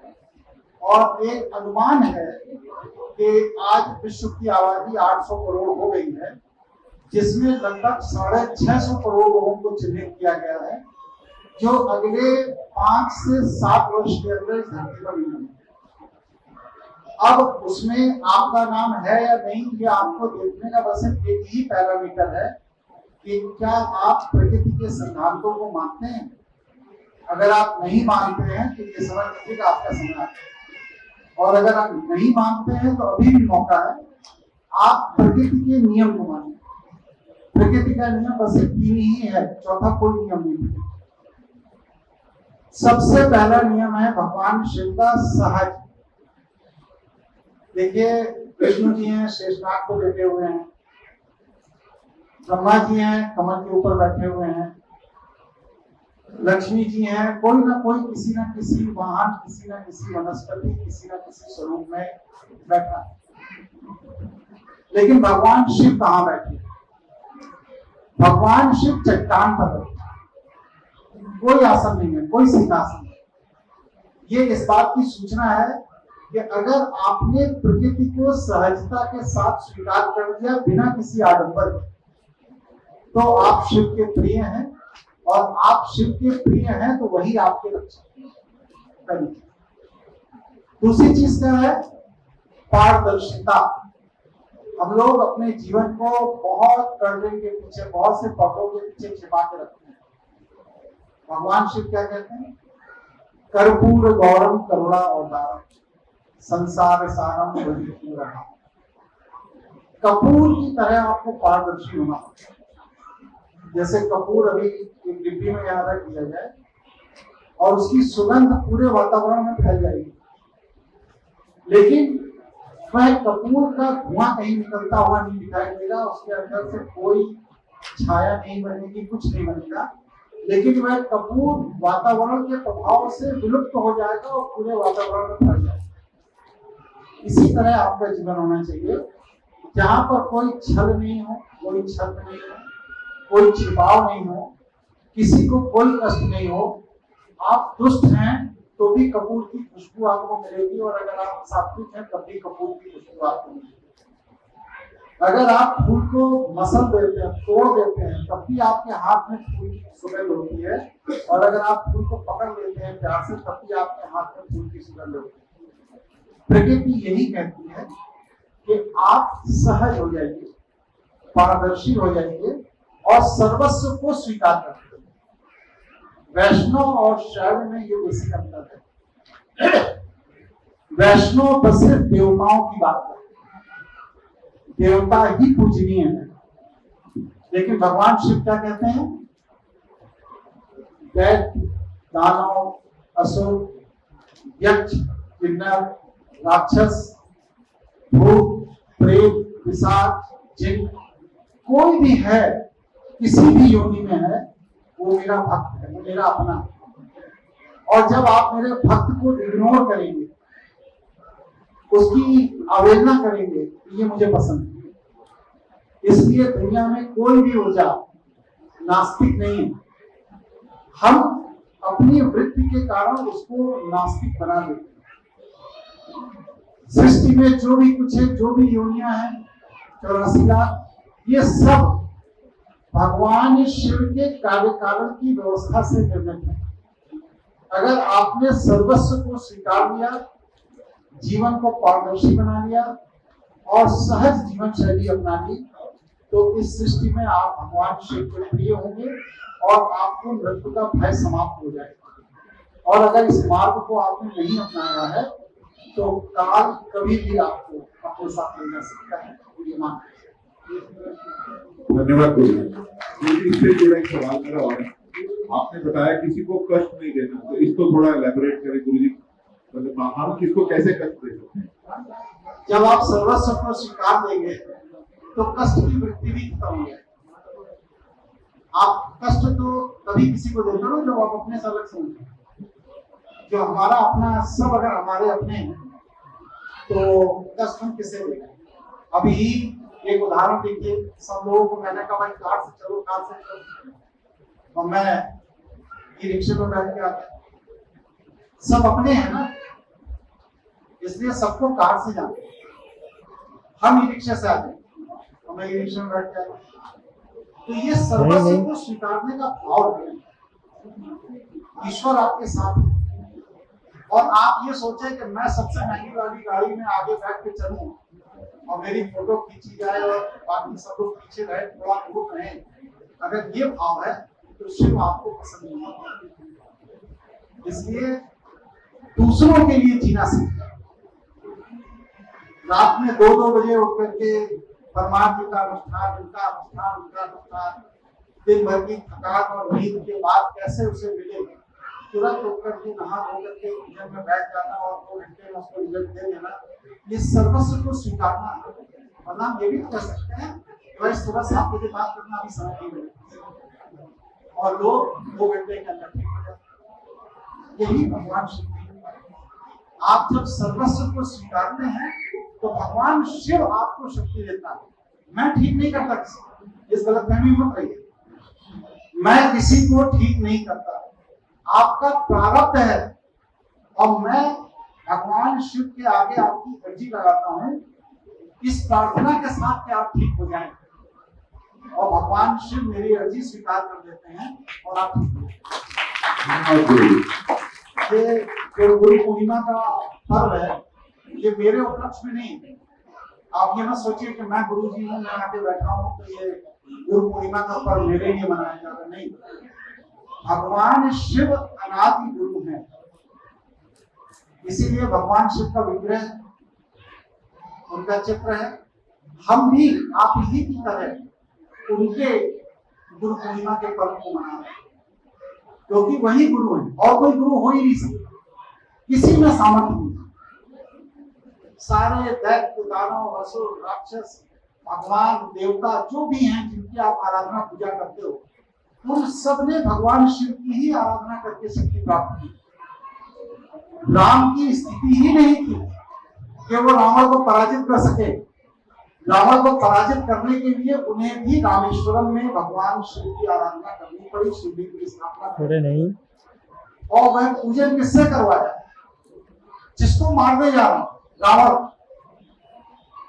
त्रिलोक विजय अनुष्ठान रावण से करवाया। जामवंत को भेजा और कहा कि वह सर्वश्रेष्ठ कर्मकांडी पंडित है, मुझे उसी से अनुष्ठान कराना है। क्योंकि अनुष्ठान का एक नियम है, ये सिद्धांत समझ लीजिए कि जो ब्राह्मण जिस सुख को नहीं भोगता वह उस सुख का अनुष्ठान कर नहीं सकता। जैसे कि मान लीजिए किसी के पास पुत्र नहीं है, किसी पंडित जी का, और आप कह रहे हैं कि हमें पुत्र प्राप्ति के लिए अनुष्ठान कराना है, तो वह ब्राह्मण में अगर सामर्थ्य होता तो वह अपना पुत्र पैदा करता ना, वो अपना पैदा नहीं कर पाया, इसका मतलब उसमें सामर्थ्य नहीं है। तो जो अपना पुत्र नहीं पैदा कर पाया वो आपका अनुष्ठान से पुत्र कैसे दे? तो त्रिलोक विजय अनुष्ठान राम की इच्छा, उस समय इतने बड़े बड़े ऋषि मुनि मनीषी चिंतक विचारक हुए, लेकिन कोई त्रिलोक विजयी नहीं था। उस समय त्रिलोक विजयी ब्राह्मण कर्मकांडी बस एक ही था, वो था राम, जिसने तीनों लोकों पर विजय प्राप्त कर लिया। इसलिए अगर राम को त्रिलोक विजय कराना था तो उसके लिए रावण के अलावा उनके पास कोई विकल्प नहीं था, और उन्होंने रावण को बुलाया, क्योंकि आग्रह एक कर्मकांडी ब्राह्मण से मैं आपसे पूजन कराना चाहता हूं तो ब्राह्मण इनकार नहीं कर सकता, मर्यादा।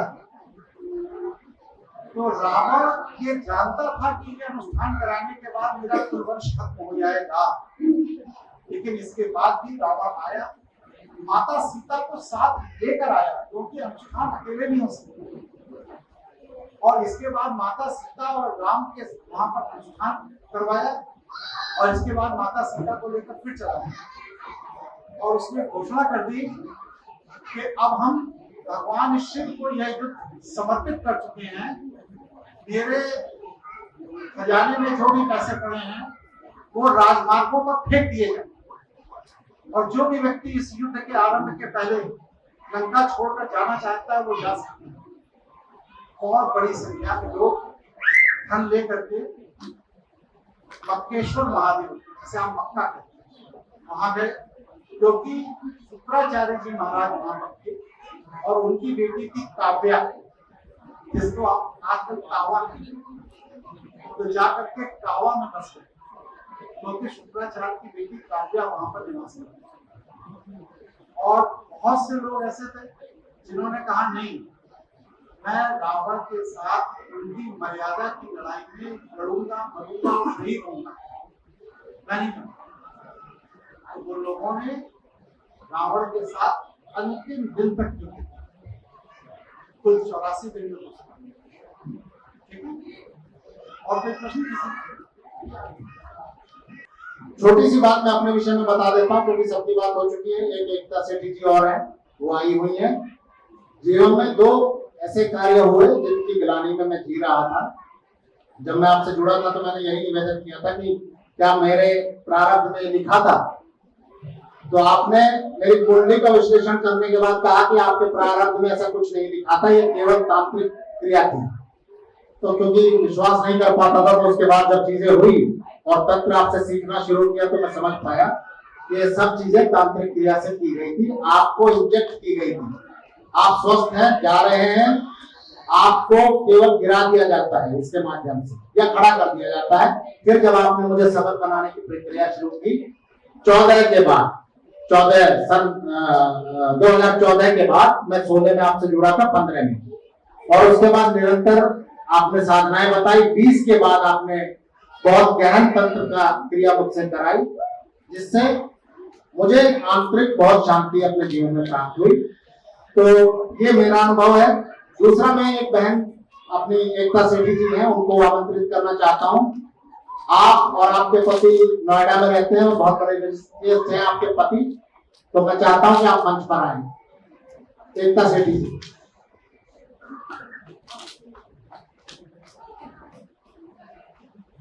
आप मंच पर आए, ऊपर आए। मैं चाहता हूँ कि आप ऊपर आए, थोड़े पैरों में आपके वजन के कारण दिक्कत होती है।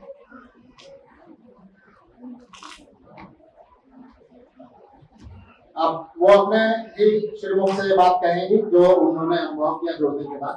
बहन एकता सेठी।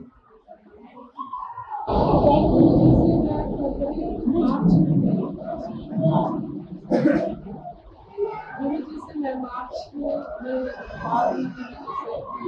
मैं काफी सालों से परेशान थी अपनी परेशानी से, और वही में गुरु जी मेरे से मतलब मैं गुरु जी से मिली और उनके आशीर्वाद से आज 2 साल मेरी वो दिक्कत और आगे यही चाहती हूँ कि बनाए रखें। और बहुत विचार इधर उधर भटकते हैं, वो सभी विचारों को स्थिरता मिली है और आगे का ध्यान मेडिटेशन जो है वो भी बहुत अच्छा है। ये सब इन्होंने बात ये कही है मूल रूप से कि धन की आपके पास कोई कमी नहीं, अथाह धन है आपके पास, लेकिन सुख नहीं। धन से आप सुख नहीं प्राप्त कर सकते हैं। इन्होंने मूल रूप से ये बात कही है, आप ये सुख भी प्राप्त करेंगे, जो काया का सुख है, जो व्यक्तिगत जीवन में सुख की कमी हो जाती है, उसको ये प्राप्त करने की तरफ बढ़ जाएंगे। ऐसा गुरु की कृपा है। बस हम कार्यक्रम, क्योंकि समझ रहे हैं बच्चे थोड़े से ज्यादा माँ को पीड़ा हो रही है। हाँ, मैं यही नहीं का नाम लेने वाला था। मैं चाहता हूँ कि वत्स जी अपनी बात रखें।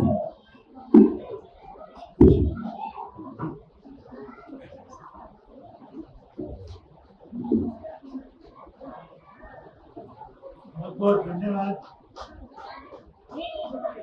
आप लोगों ने मुझे इस योग्य समझा कि मैं अपनी बात रखूं।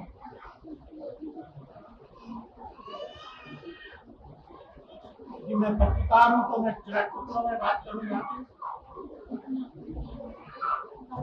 मेरे मित्र जी, जिन्हें लंबे अरसे से पहचानता हूं, उनके जो विविध रूप हैं, तो जितने भी रूप हैं सब परिपक्व हैं, कोई आधा अधूरा उन्होंने नहीं छोड़ा हुआ। अपनी कानूनी लड़ाइयां जो लड़ी उन्होंने, वो पूरी कंप्लीट लड़ी, जीत के दिखाया। एकाएक जो परिवर्तन आया 1.5 दशक में, उसको भी जीत कर दिखाया। बात थोड़ी सी मैं आपसे करना चाहता हूँ, यदि और अभी जो मैं संस्मरण सुन रहा हूँ आपके, मेरे लिए तो बड़ी सरप्राइज वाली बात है। मैं एक वामपंथी आदमी, कम्युनिस्ट आदमी, मेरे को तो डाइजेस्ट नहीं हो रहा। अगर जब बंदा खुद अपने आप बता रहा है तो मेरी मजबूरी है डाइजेस्ट समझने की। लेकिन मित्रों, मेरे दोस्तों, गुरु से अगर कुछ सीखना है, गुरु से, तो उसको शरीर से हटकर समझना पड़ेगा। यदि किसी गुरु से कुछ सीखना है तो उसको शरीर के प्रेम से बाहर निकाल के सीखना पड़ेगा। और यदि माँ से कुछ सीखना है तो उसको भी प्रेम से बाहर निकाल के सीखना पड़ेगा। हम गुरु को प्रेम में नहीं रख सकते। यदि एक व्यक्ति लखनऊ में बैठ के और यहाँ 700 किलोमीटर दूर पे परिवर्तन कर दे, तो इसका मतलब है कि गुरु शरीर मुक्त है। आदमी एक शायर थे, उन्होंने माँ के बारे में एक शेर कहा, सुन लीजिए ध्यान से। मैं रोया परदेश में भीगा माँ का आंचल, दिल ने दिल से बात की, बिन चिट्ठी मिलता, यह है माँ। जीव का यदि तो मैं गूगल के माध्यम से लोकेशन ढूंढते हैं कौन कहाँ है।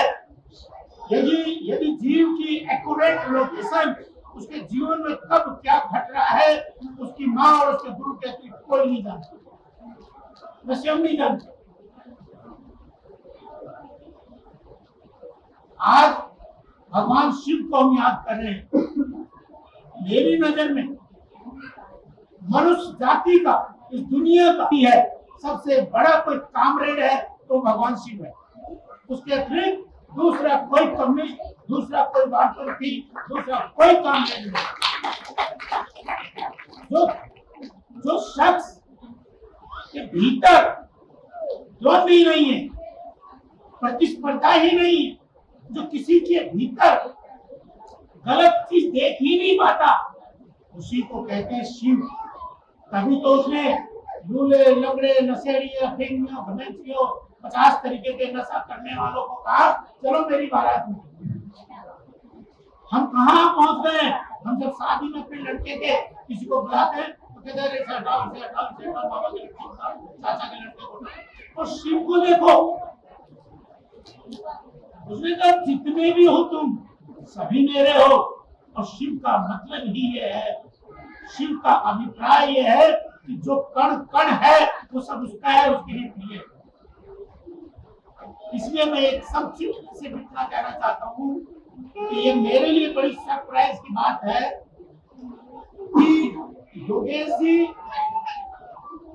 के मतलब वो तो है, मगर मैं साइकोलॉजिकली जो मैं अंडरस्टैंड कर रहा हूँ कि वो भविष्य में आज वर्तमान में, आज के वर्तमान में जब साधु संत गुरु कटघरों से लेकर जेल में बंद है,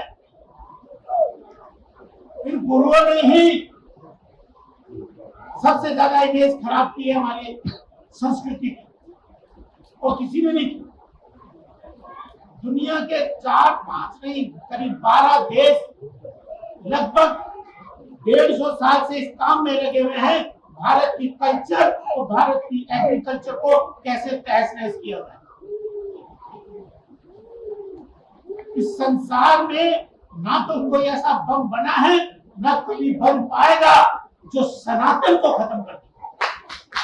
कभी नहीं हो सकती। खत्म तुम उसको कर सकते हो जिसको तुमने जन्म दिया है, खत्म तुम उसको कर सकते हो जिसकी तुम्हें डेट ऑफ बर्थ पता है। सनातन की कोई डेट ऑफ बर्थ नहीं है, वो मनुष्यता का असली सूचना देता सिंबल है सनातन। और सनातन के अतिरिक्त जितने भी दुनिया में 300 तरीके के धर्म है, जिन्हें मैं पंथ कहता हूँ, उन सब पंथों का जन्म इसी सनातन से ही हुआ है।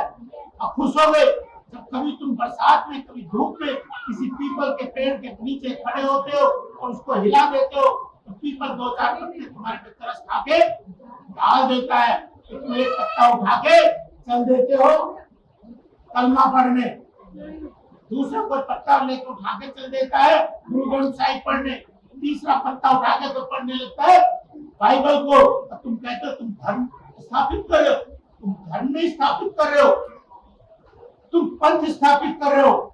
इसीलिए संसार में 300 तरीके के जो पंथ है आपस में द्वंद्व है उनके पीछे, और सारे पंथों का जन्म एक दूसरे को नीचे दिखाने के कारण हुआ है। इसीलिए सनातन का कोई सेकंड पार्ट नहीं है।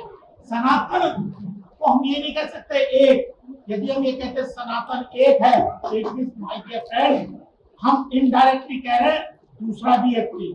इसलिए सनातन के बारे में हमारे शास्त्रों में, हमारे गुरुओं ने, परमहंस जैसे लोगों ने कहा सनातन अद्वितीय, उस जैसा दूसरा इस संसार में कुछ नहीं है। हमारी तो फिलॉसफी है सनातन की, जो नास्तिक है, जो ब्रह्मा विष्णु महेश को किसी को नहीं मानता, न सावन को मानता, न किसी को मानता, वो सारे 365 दिन एक ही तरीके से जीता है, उसको भी सनातन कहता है। ये भी सनातनी है, ये भी हमारा ही, इसको कहते हैं सनातन। अगर भाई दूसरे पंथों में जाओगे तो कहेगा जुम्मे की नमाज का टाइम था 2 बजे और तुमने पढ़ी 1:30 बजे, या तुमने पढ़ी 3:30 बजे, तुम वो वाले मुसलमान नहीं हो जो मैंने तुम्हें बनाया था, तुम कोई और कबीले वाले हो। बाइबल का बंदा कहेगा 4 बजे की प्रार्थना की, तुम 4:30 बजे क्यों पढ़ी। सनातन में तो कोई टाइम ही नहीं फिक्स करता भाई, कोई पद्धति नहीं तय कर रखी, आप चुप हैं तो सनातन कहता है तुम ध्यान की मुद्रा में बैठे हो और ईश्वर की सनातन की प्रकृति की पूजा कर रहे हो। इसलिए मेरे मित्रों, मैं ये कह रहा हूँ आप जो मौजूद हैं यहाँ और जिनके माध्यम से आप आए हैं और जो नहीं आए हैं, आप सबके सब लोग आज की तारीख में सावन का जो कल पहला दिन है भगवान शिव का, you both are very lucky person कि आप वर्तमान में एक सुलझे हुए गुरु की शरण में है, जो अंधेरे में नहीं है। गुरु का अभिप्राय यह है खुद रोशनी में रहे और सबको रोशनी की ओर खींचे। इसके लिए हमें, मैं व्यक्तिगत तौर पे अपने मित्र योगेश जी का धन्यवाद देता हूँ कि आप चाहते तो भाई साहब मेरे से ज्यादा तो आपको कोई जानकारी में पत्रकार आ गई, आप भारत सरकार के मंत्री हो, मैं जानता कोई नहीं जानता, मैं जानता हूँ सेंटर में इसी सरकार में मिनिस्टर होते, क्योंकि आपको वो भी सारे दाव पे जाते हैं जब देश के प्रधानमंत्री को नोटिस भिजवा सकते हो ऐसा, प्रधानमंत्री, not ex prime minister, present के टाइम का एक प्राइम मिनिस्टर था, वो उसको नोटिस भिजवा दे सफाई करने। तो ये रिस्क कौन आदमी है जो बकरी बचाने के लिए, गाय बचाने के लिए अपनी जान जोखिम में डाल देगा 1,500 ट्रकों के सामने? ये कौन होगा? ये फकीर ही होगा, ये संत ही हो सकता है। और तब कौन जागा दोस्तों, ये मैटर नहीं करता है।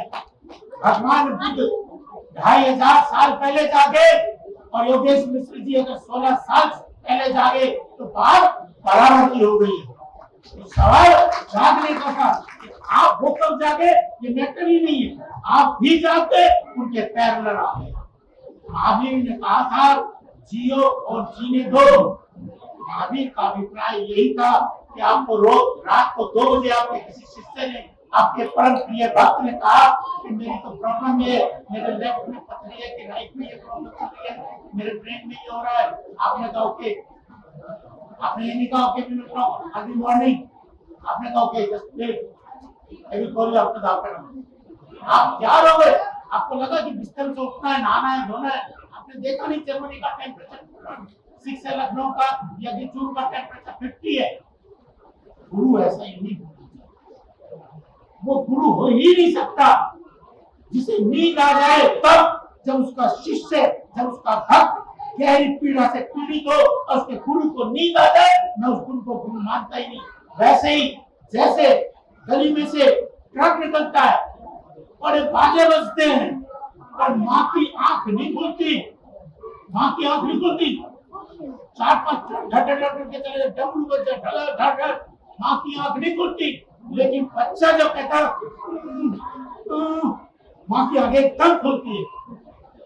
यही गुरु का अभिप्राय है कि तुम्हारा जीव, तुम्हारा भक्त इस तीनों लोकों में उसने पुकारा है, तो तुम्हें भाई एकदम एक्टिवेट हो जाने की जरूरत है।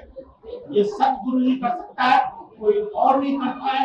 मैं अपने मित्र को प्रणाम करता हूँ, अपनी वाणी को विराम देता हूँ। आप लोगों को मुझे ध्यान किया, उस सबके लिए आप सबके भीतर बैठे हुए भगवान शिव को मैं प्रणाम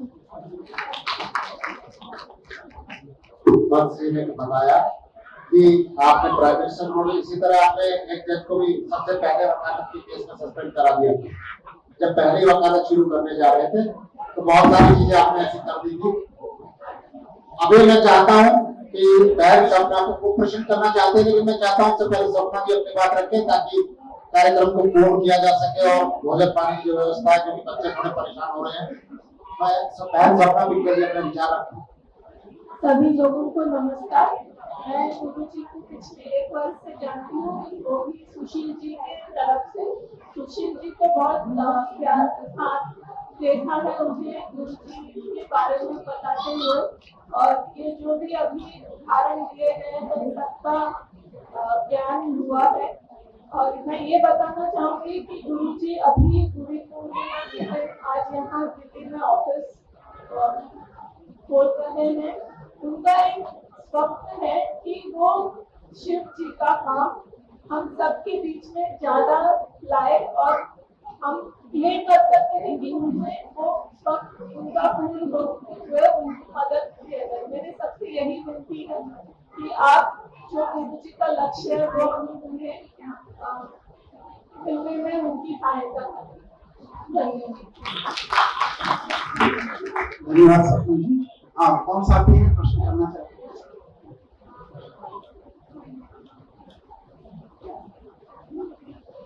आज आपसे बात सुन के मैं इतना प्रकाश हो गया।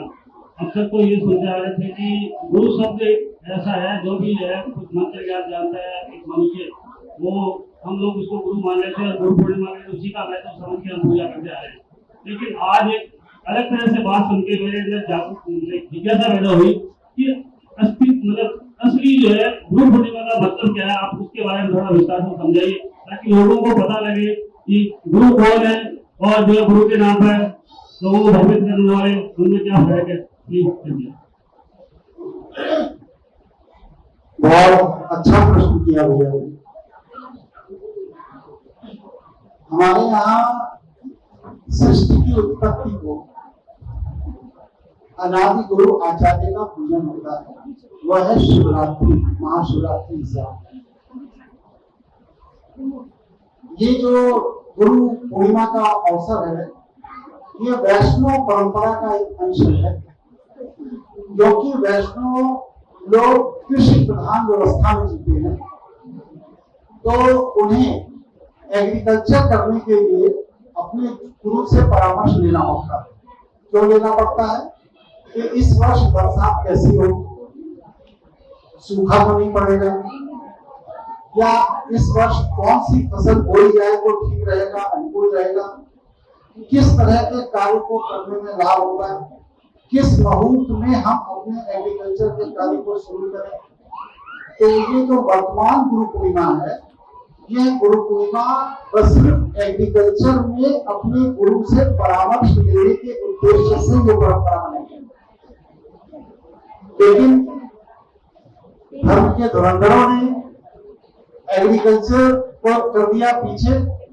अब गुरु पूर्णिमा के अवसर पर शिष्य का शोषण कैसे किया जाए, शिष्यों को फोन करके कैसे बुलाया जाए, किससे क्या भेंट ले ली जाए, क्या दक्षिणा ले ली जाए, इसकी जुआर करने लगे।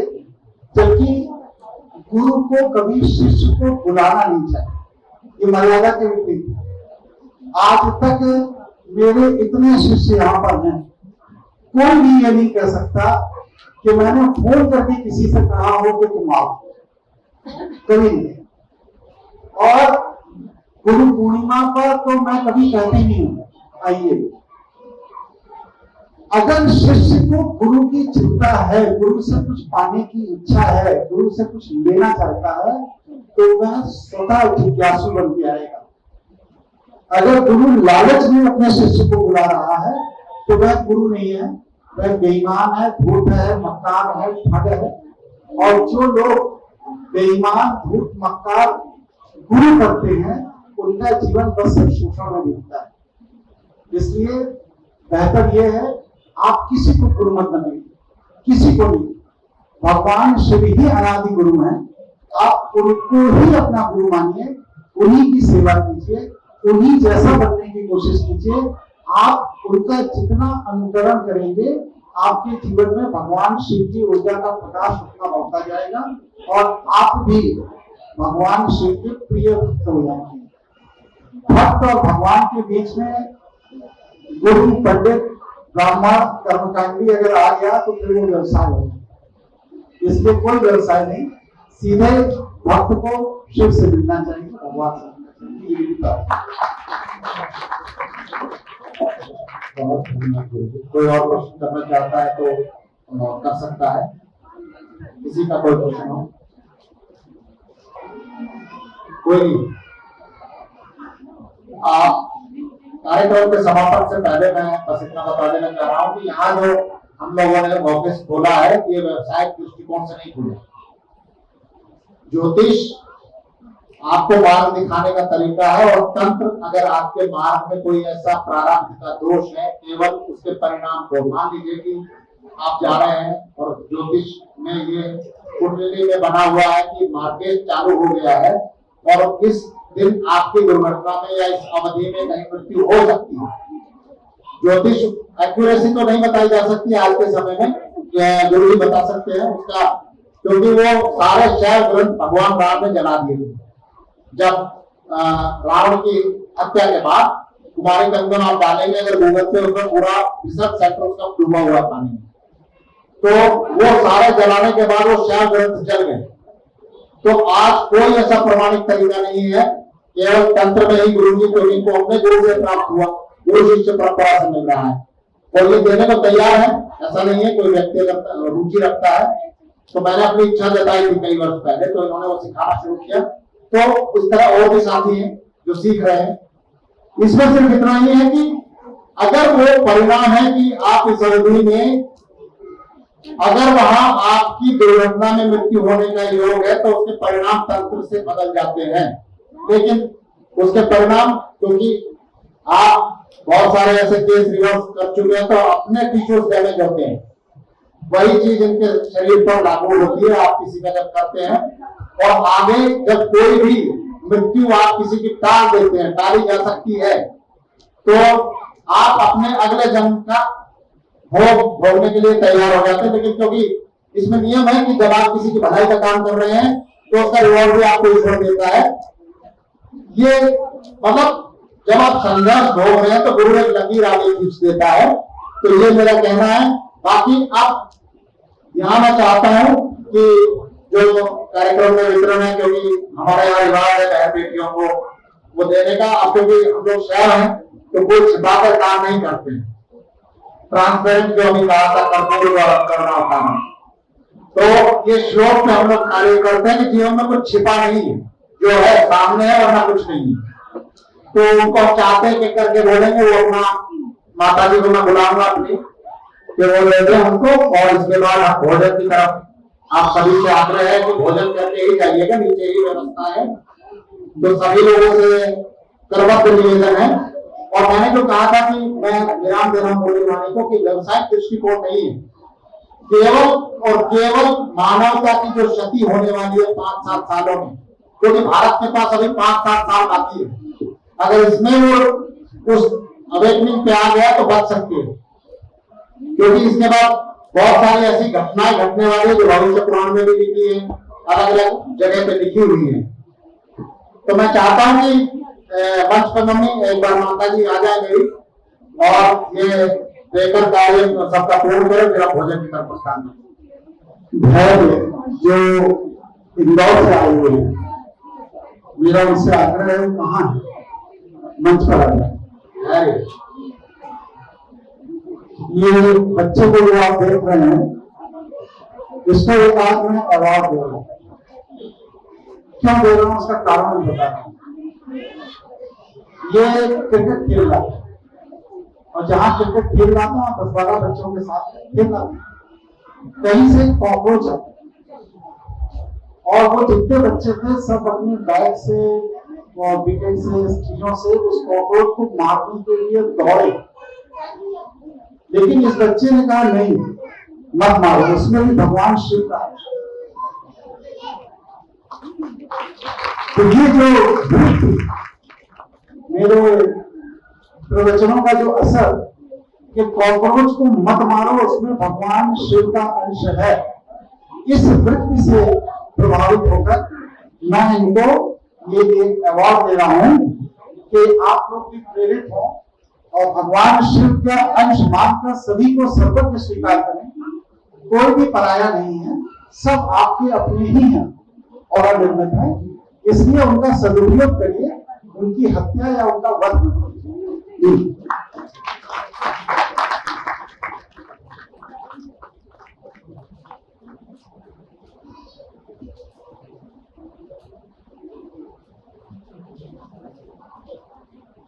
दो मिनट रखिए, बस समापन हो गया है, अभी सब लोगों का ही है, साथ ही चल रहे हैं हम लोग। शिवम जी वो ले आइए वस्त्र आदि, तो सबको भेंट कर दिया जाए, जिनको देना आप आ जाए।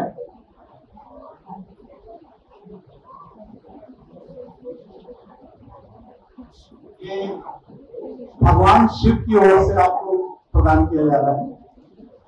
आप पर भगवान शिव की कृपा बनी रहे, आप अपने दाम्पत्य जीवन में, अपने जीवन में सफल भगवान की ओर से।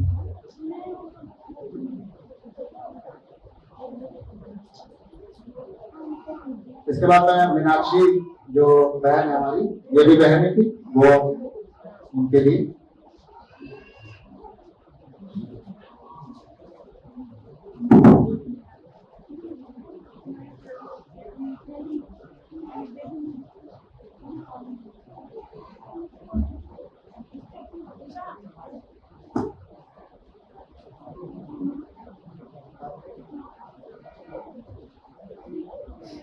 इसके बाद मैं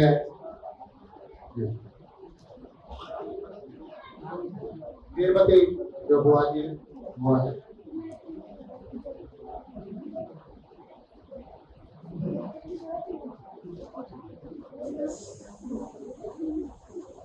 आप ही इधर आके दे दें क्योंकि मुझे थोड़ी सी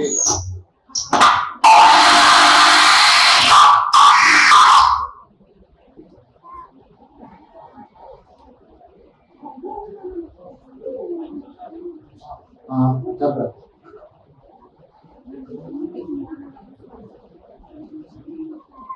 संगीता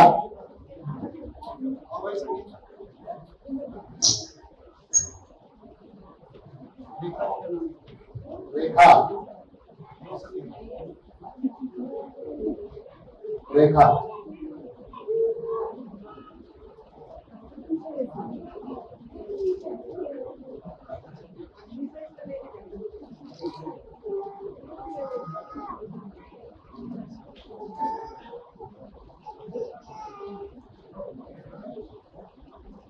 पूनम नहीं है तो मैं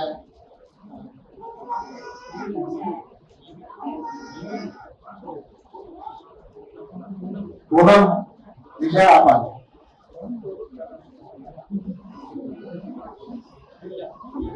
प्रिया मामी जी है मेरी, तो आ जाएंगे मामी।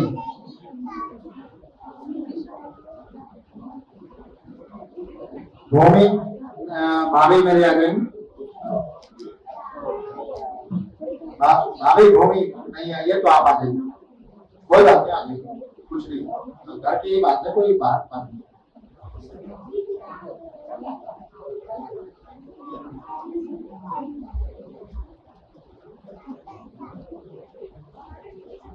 ये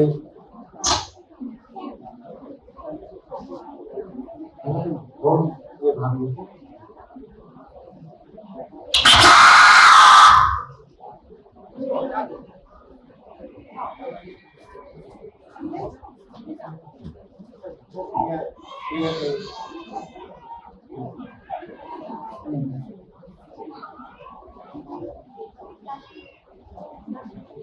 यशिका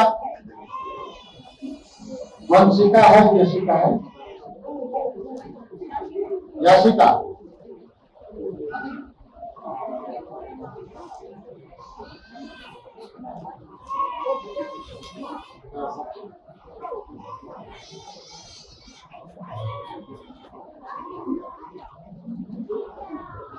तो ऑफिस खोला गया है, वहां पर मैं उपलब्ध रहूंगा। अगर आप लोग किसी व्यक्तिगत विषय में कोई एकांत में परामर्श चाहते हैं तो मैं वहां उपलब्ध हूं। आपका बहुत बहुत धन्यवाद।